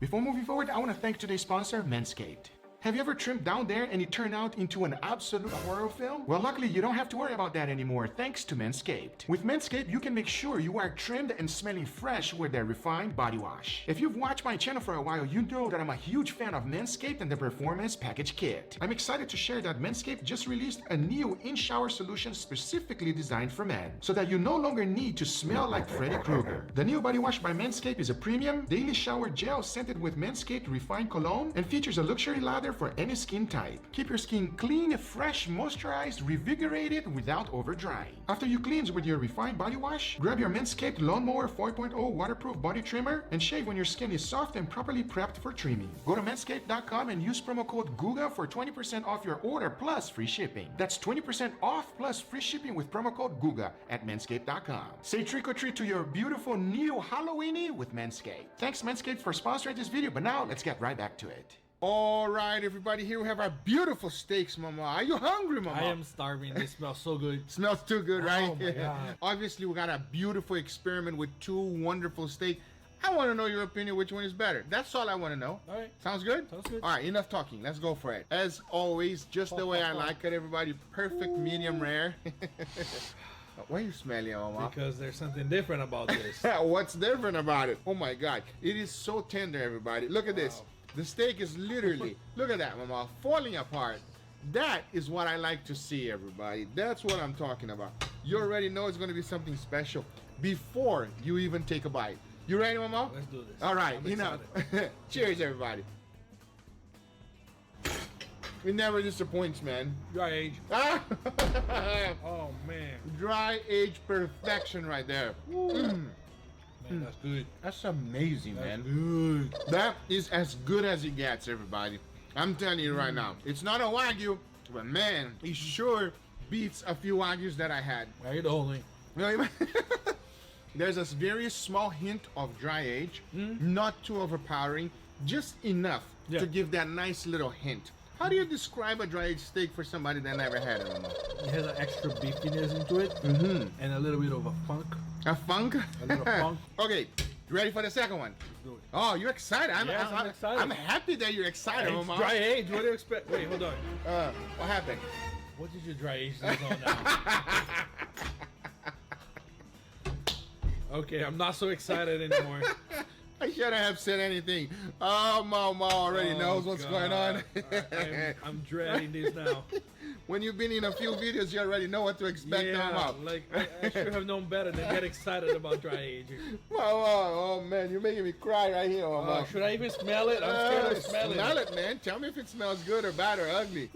Smells what? What does it smell like? It smells kind of like the other one. Really? But there's something a little extra on top of it. Really? Smells a little bit? I'll tell you one thing. It smells amazing. That's what I can tell you. It smells phenomenal. I am super excited. Now, as you can tell, I did dry age it in something. Of course. Yeah, I don't need you to know. I will give you a hint. The stuff that was dry aged on was white. That's all I could tell you. Stop thinking about it, Mama. Right. Enough talking. Second one. It's not milk, right? No, I don't know. Might be. Enough talking. Second one. Cheers, everybody. Ooh, it's tougher. That's what I noticed immediately. Yeah. It's like a chewing gum, Mama. What happened here? The flavor didn't change. No, but the tenderness did. What do you think about that tenderness? No, it is chewier, more gummy. Mm. And a little bit more dry too. Way drier, man. I'm still chewing. It tastes a little similar to this one, but nowhere near as juicy or as beefy. It's weird. Look at my face. Does that tell you all you need to know? It's not bad. No, it's not great. It's not great. No. No. This is amazing. That is. Well, it took a while to chew that, man. It's. Hello everyone, this is your daily dose of internet. The waves of the ocean are making these rocks sound like they're breathing.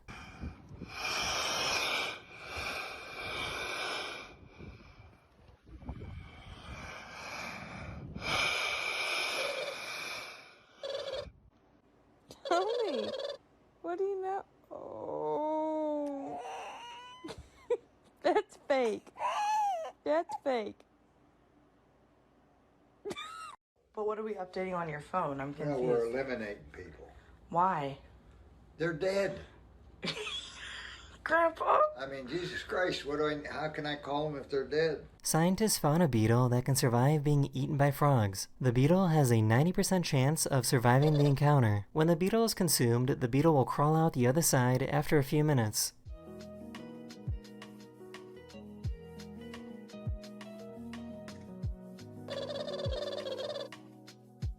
Arch, come here, come on.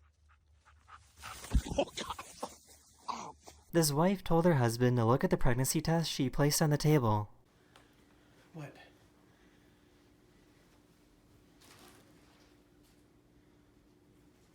Justin.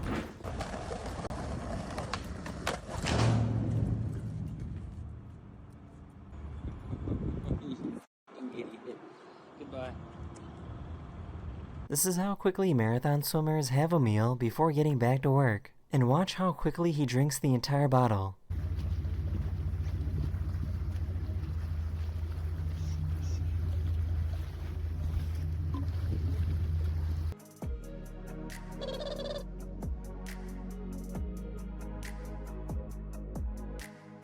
This guy was stuck in traffic, so he started throwing out the garbage from his car into the road. The trucker behind him noticed and got out to clean the mess. When the guy in the car saw this, he immediately drove away.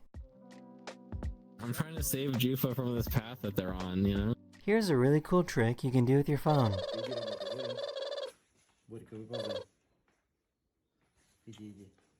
Боря, пошел. Не хочу. Да не бойся, он электронный. Хочешь погладь его? Смотри, ему нравится. Погладь, видишь, нравится, уполз. Нет, не выполз. Этой рукой накрой телефон вот так сверху. Мамочка. This poor little buddy doesn't have a single thought in his head.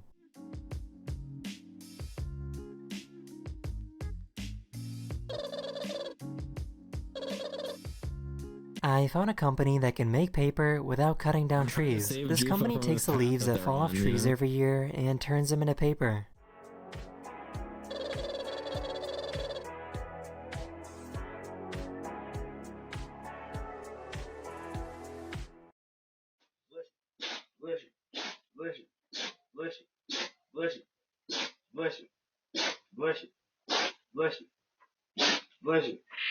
This is called a gyro cutter, and it can cut through paper in any direction.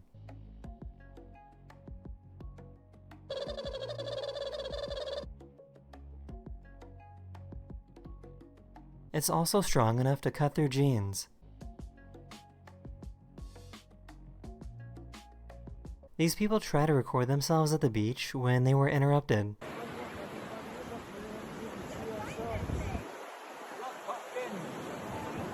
You and me. I can't say it, babe. I can't. You and me. These scientists wanted to show what happens when you run more electricity through a wire than it's capable of handling. 2, 1.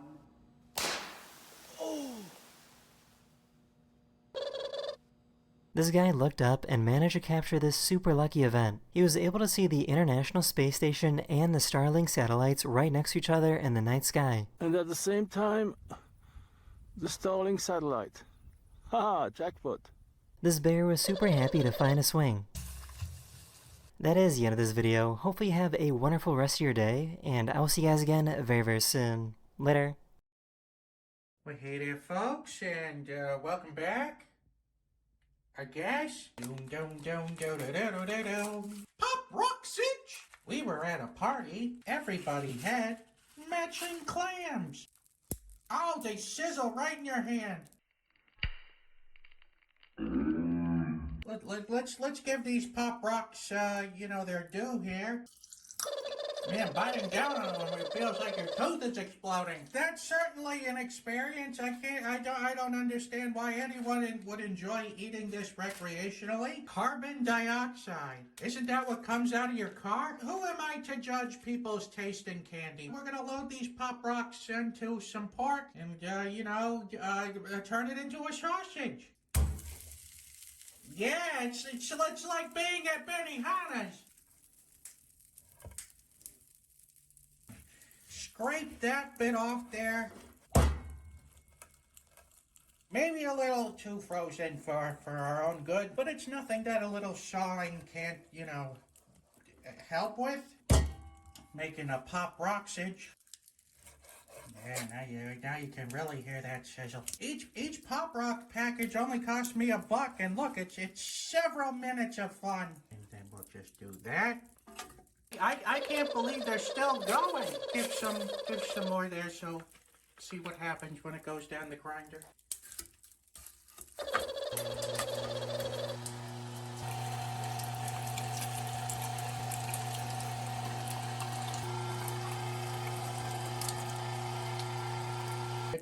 It's kind of weird just listening to the pork sizzle. I think this could use several more packets of Pop Rocks.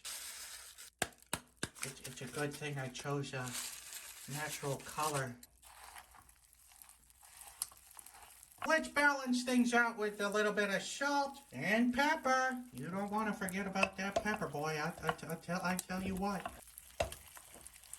Kind of sang the song a little too early in this episode.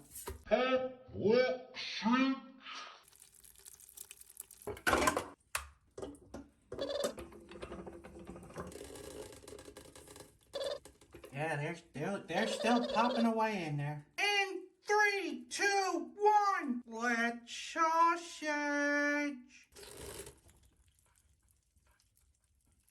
Hold on, we gotta give this some room.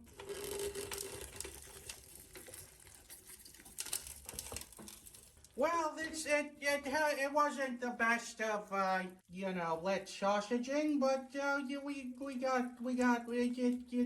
okay. Once again, special thanks to this week's Ruffalo Art Box thing. This Will It Blow is brought to you by Blissy. Do you sweat like a pig in heat when you sleep? I sure do, or at least I used to. Introducing a lie. No. You what?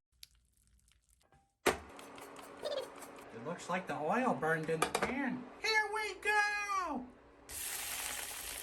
I don't hear much popping anymore. I guess it's being covered by the sound of the frying. This might be the first candy sausage that actually succeeds. It smells like kettle corn. It's starting to burn. So I'm gonna take it out of the pan here.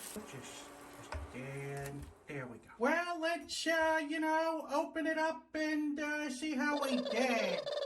It may look raw, but I have a pretty good feeling that that's just the Pop Rocks food coloring coming off in there. And I'm out of hot dog buns, so we're gonna use this dry piece of bread. This isn't ordinary bread, it's ordinary sausage, so don't get too upset. Here we go! I mean, it tastes like Pop Rocks without any of the popping nonsense going on. So it has a strong artificial strawberry flavor to it. The artificial strawberry flavor is not that tasty. It's a weird sausage to judge because on the one hand we were successful in making it taste like Pop Rocks, but on the other hand, Pop Rocks without the popping just tastes like artificial strawberry. I say we split the difference right in half. I'm gonna have to give this sausage here a 2.5 out of 5. Bop, bop, bop, bop, bop. No. Hot.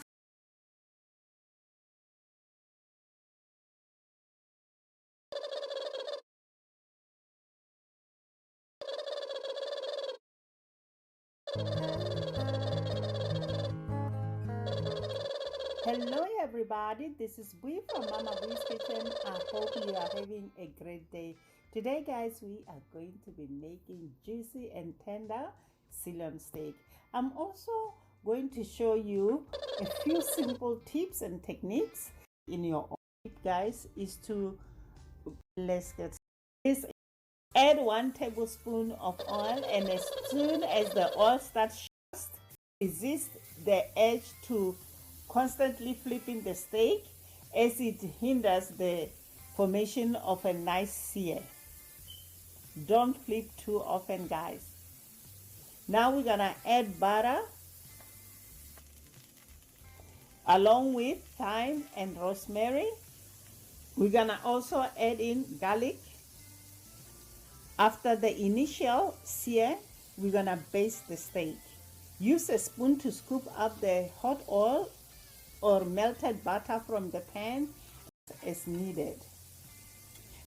Of this, typically the internal temperature of a well done steak. The next thing I'm gonna do is to remove the steak from the heat and let it rest for a few minutes. This allows the juices to redistribute and result in a more tender and juicy steak. It is always a good idea, guys, to use a medium for 15 minutes. Subscribe.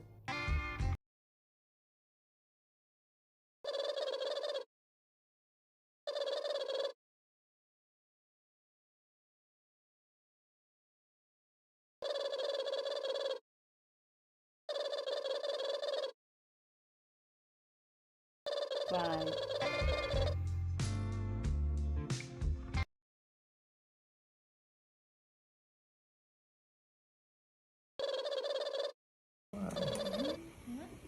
Okay. What are these? Need 2 batteries, parchment paper. Mm-hmm. Okay. These are iron. Okay. Right on top. We cover a lot of cooking on this channel, and usually it's not exactly of the skillful variety. However, even if it might not be the greatest cooking ever, usually the videos we cover are at least enjoyable to watch. That cannot be said about what we're gonna be watching today. I found this Facebook page called Lily's Page, and these people upload some of the most insane cooking videos I have ever seen in my entire life. And I've seen a lot of cooking videos. It reminds me a lot of that TikTok page called Banana Loves You Too, where they make just the most nonsensical recipes one can imagine. I'm guessing that TikTok was their inspiration. They seem to have a very similar video format, so much so that I even thought it was the same person at first. But after further research, turns out there are actually 2 different people on the planet who will make videos like this. Gotta say, that doesn't really make me feel good about humanity's chances, but hey, what are you gonna do? Well, I'll tell you what we're about to do. You are about to watch a couple of the worst cooking videos you will ever see in your entire life. Let's begin. Please subscribe.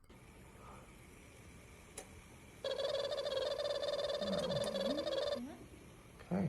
Alright, so we're starting off with some boiled bananas. That's fine, that's normal. People eat boiled bananas. The question is, however, how long do you guys think this video is going to remain normal? Probably less time than you're thinking. What are these? Need 2 batteries. Okay. AA. I'm dropping one carefully. Yep, be really careful. Oh boy. Yeah, so the answer to that question was roughly 3.5 seconds. Now, I'm no scientist, but I feel like this probably isn't safe. Maybe it is, but I feel like it's not. Imagine putting yourself in danger for a Facebook cooking video. That is some serious dedication to the wrong things. Okay. Yep. Salt. Mm-hmm. Generous amount. Generous amount of salt. Make sure it gets around the batteries. Yep, you want it to be like ocean water. Okay. Okay, that should be good. Those things are, oh, this is crazy. Oh boy, this is batteries, okay. Yep, and you want the water on high heat. Okay. You can see it's Give it a already little bit of- happening. Yep. A little bit of a shake in there. Okay. See what's happening? Uh-huh. So the banana, it's crazy the reaction it has. Give it a little stir with the knife real quick.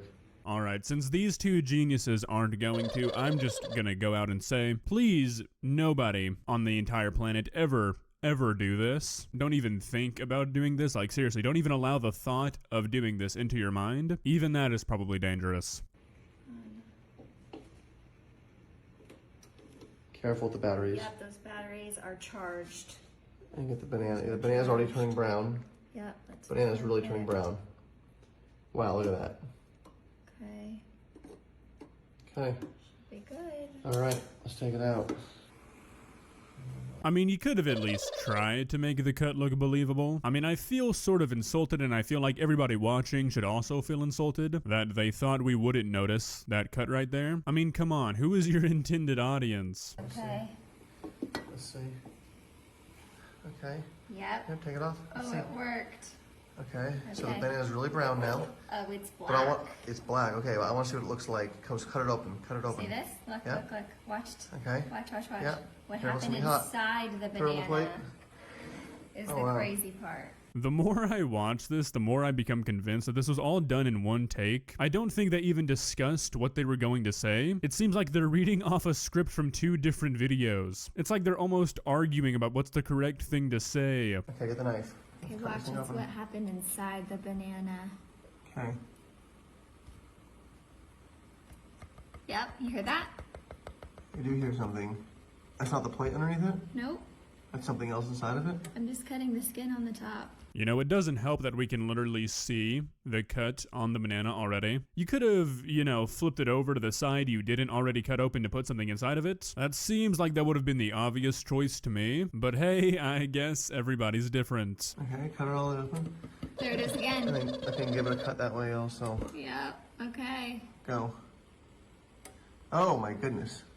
So mushy. Are these people unfamiliar with what a banana is? It seems like they're learning something new with every cut. It's like, oh my god, it's yellow on the inside. So mushy, but that's good. Yep, you see it? I guess that side's already open. See? Okay, hold on. Here, cut that side. Smells like banana bread, huh? Yeah, and then just, maybe use your fingers and just peel it open. Yeah. Is it hot or no? Yeah. Look It at is? that. Hold Look on. at that. Look at this. See that? Yeah, it's something. There's something in here. Why is the top like that?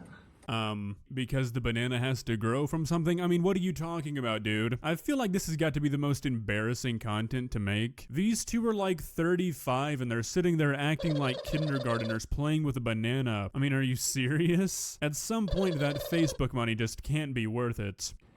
It worked. Really? I can't believe it worked. You ready to see it? Yeah, what is it? Yep. What is it? It's a pregnancy test. I'm pregnant. This is how you told me? Yeah, so, gotta give him at least a little bit of credit. Can't say that's how I pictured this video ending. However, that credit is immediately revoked because, well, this video ended in the way it did. This has got to be the dumbest thing I have ever seen in my entire life. It is genuinely hard for me to take this seriously. I mean, who is doing this? This is just not normal behavior. Now, this next one we're gonna watch is, well, I'm not gonna say worse because I don't really think that's possible, but it is arguably an even dumber idea. The video is like 10 minutes long though, and about 9 minutes of it is absolutely nothing, so I'm gonna be skipping through most of it. I'll just show you the good bits.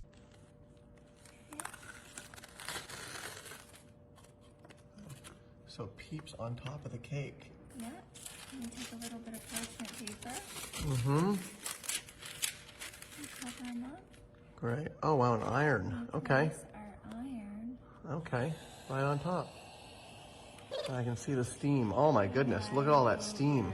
You know what? I've got to be honest. It's almost impressive to be able to come up with stuff as stupid as this is. If you locked me in a room with a box of peeps, an iron, and a cake, and my objective was to come up with this idea with no guidance, I would die in that room. These two people have got to be the only humans in recorded history who have ever said, you know what? Let's iron some peeps onto a store-bought cake.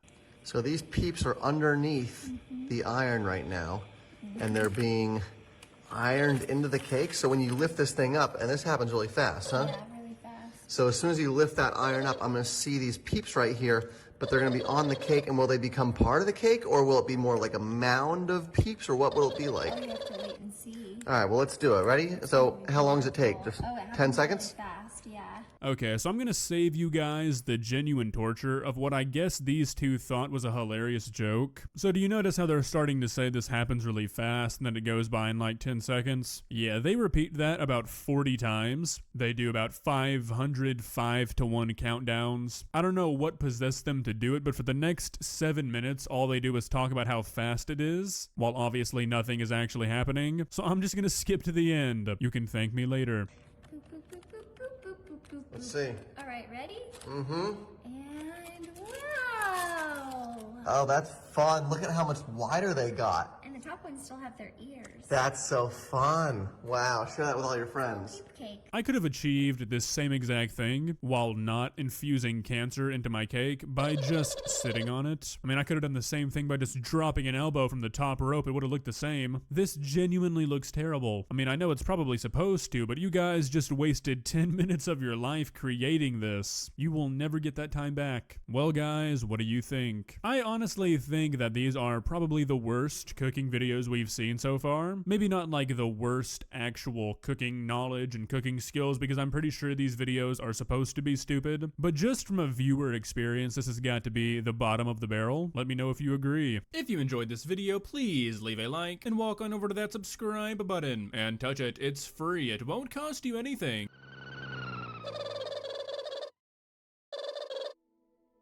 Did you know, on July 30th, 2016, skydiver Luke Aikens made history when he jumped from 25,000 feet out of an airplane without a parachute into a net on the ground, which set a new world record. All right, we're just less than 3 weeks out, getting ready for Heaven Sent. We're in the final push of the training. There's a lot of focus from the film crews and the production guys on all the fitness and stuff like that, which is great, makes me feel better.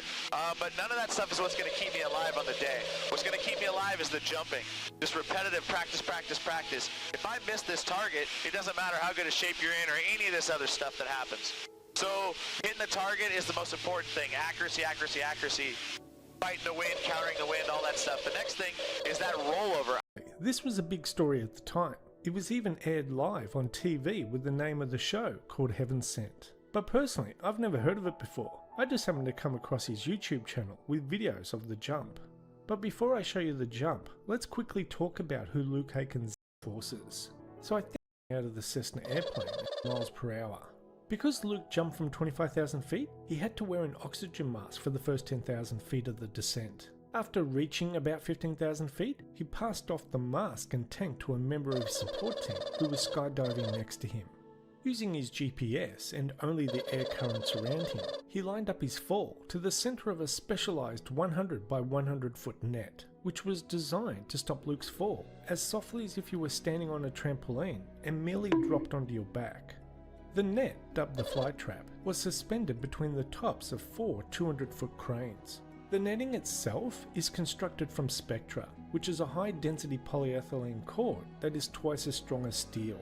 When Luke reached about 200 feet above the net, or a little more than a second away from impact, he flipped onto his back and tucked his chin.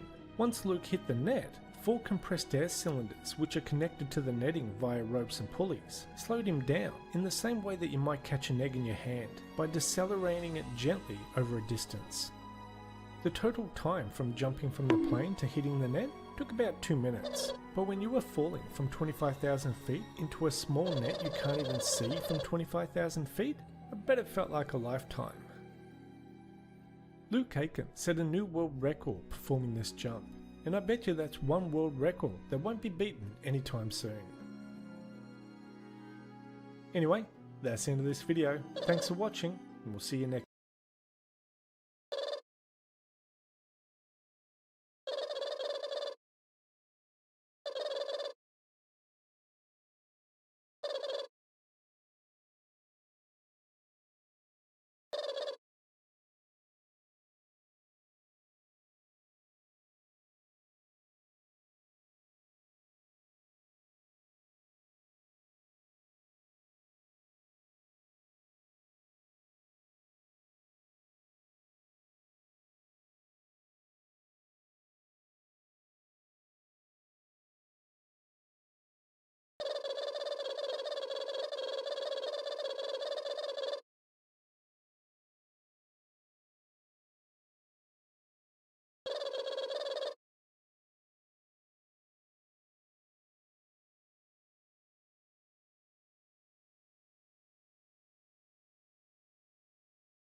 I know that later I will find something far superior.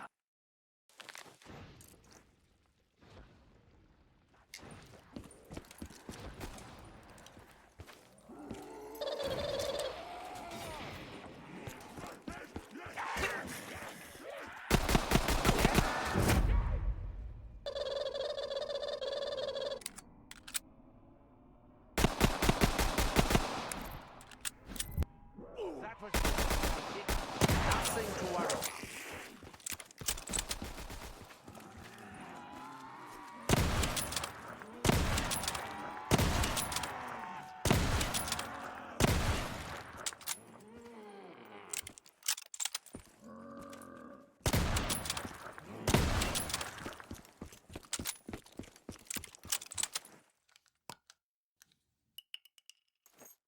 I'll be meat sack supper if I don't find me some bullets.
I will pay for this with blood money. Let's go bury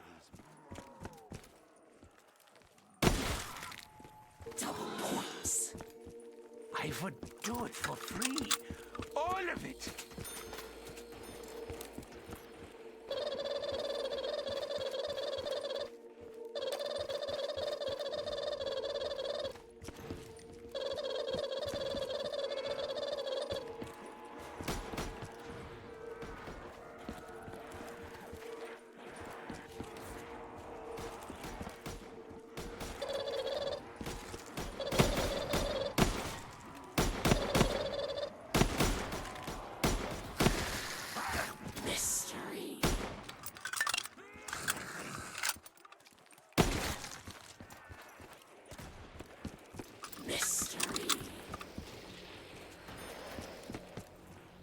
Zombie cash.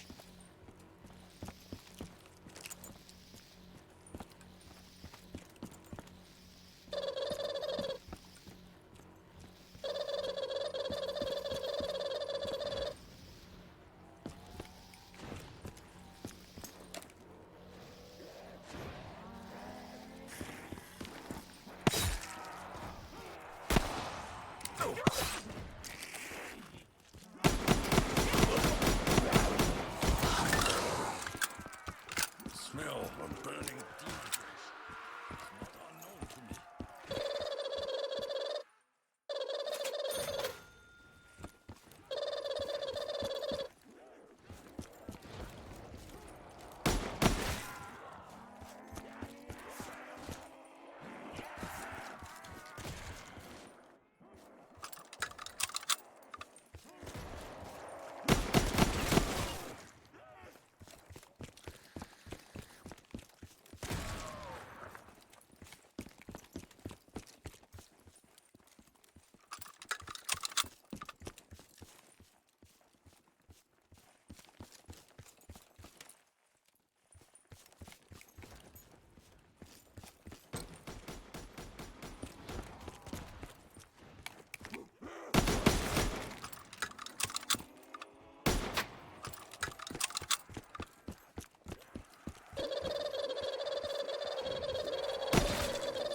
Max ammo. Here we go again. Again!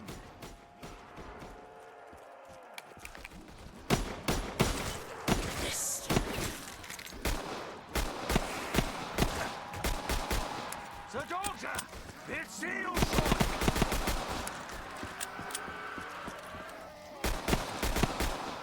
Mystery. Double points. There are many powers, many forces still at work in this realm.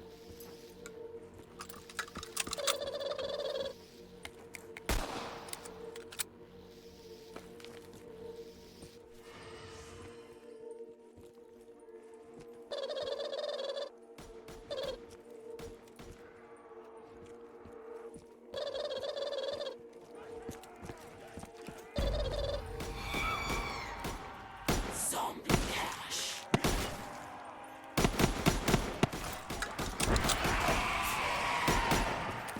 It's often said that a worker is only as good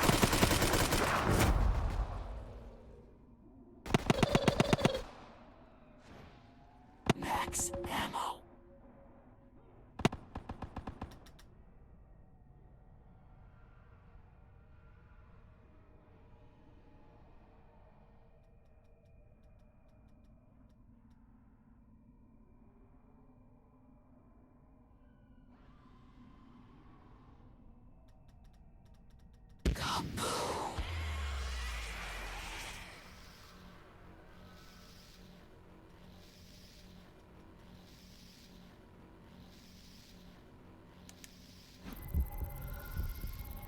You want me to be grateful?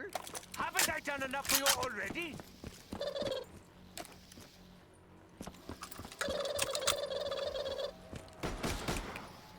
Max ammo.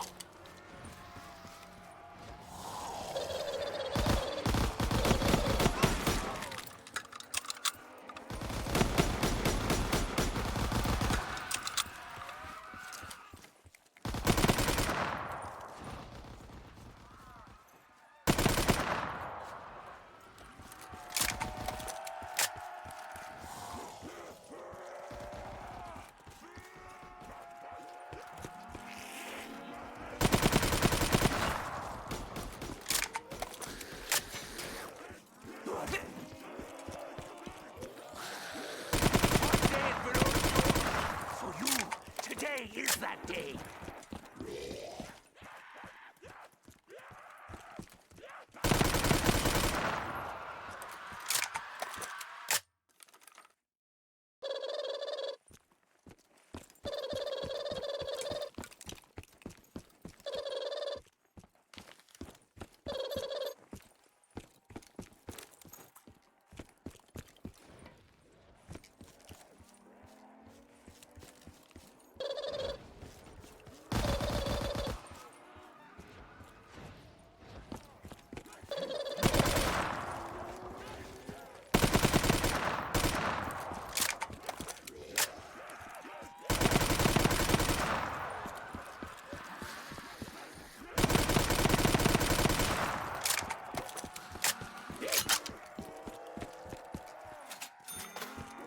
Repel the horde!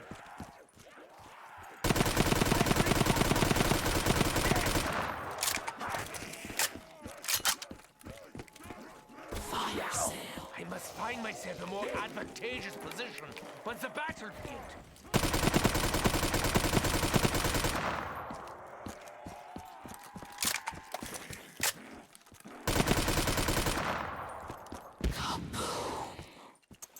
Yeah, silence their screams.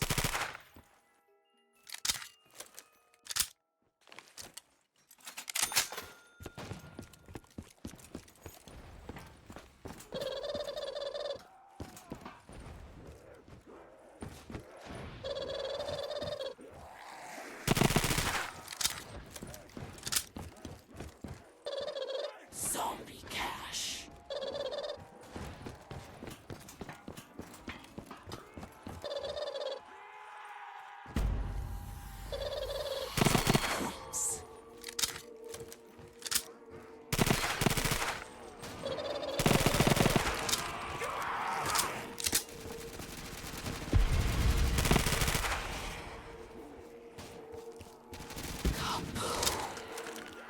Flames of damnation engulf the horde!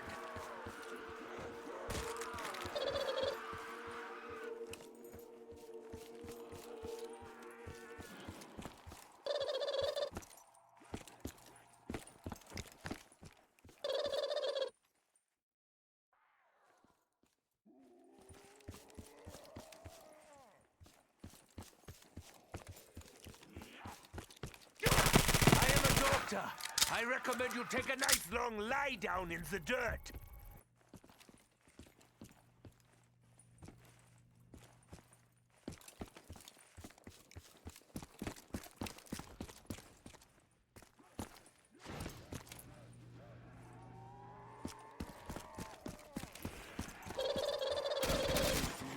Max ammo.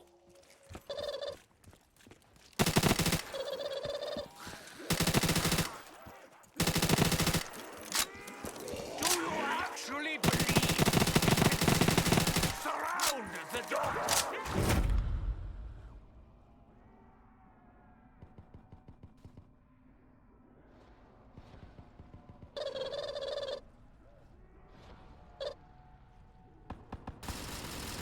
Mystery.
Fetch me their souls!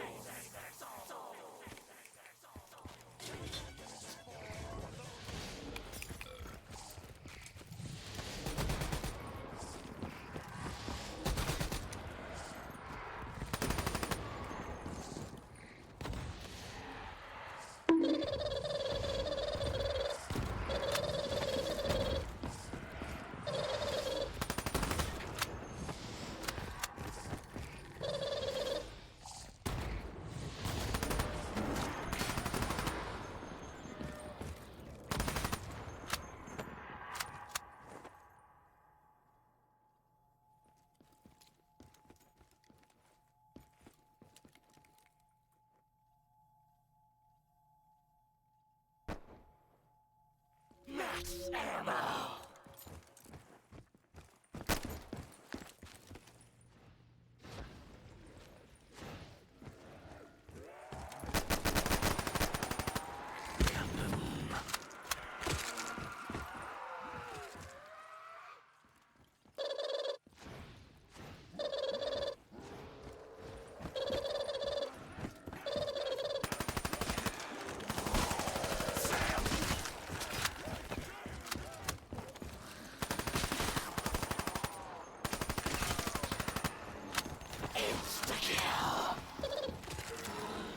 Seriously, I can smell you from here. When was the last time you took a bath?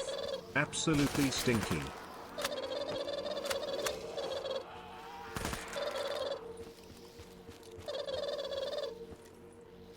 I'm trying to save jouffa from this path that they're on, you know?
I'm trying to save jouffa from this path that they're on, you know?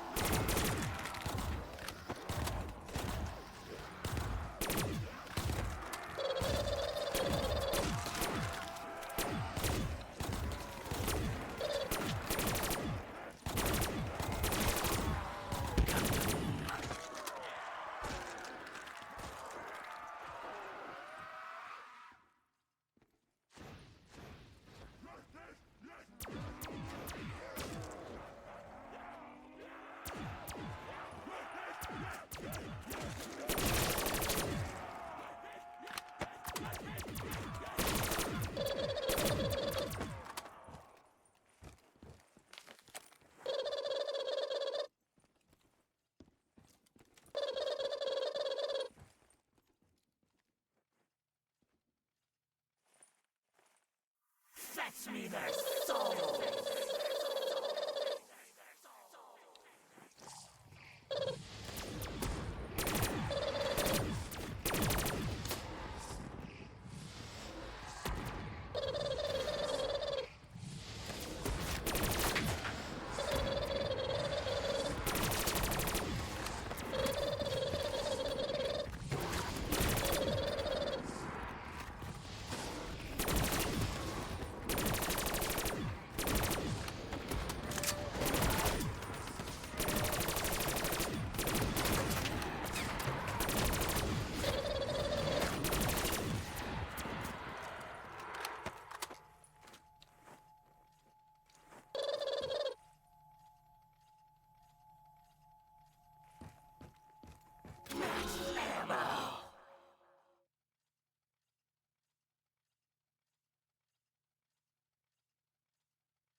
Double points!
Insta-kill!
Jouffa, stop! No!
"21 grams is the weight of the human heart." Well, thank you. Now I know what the song's about.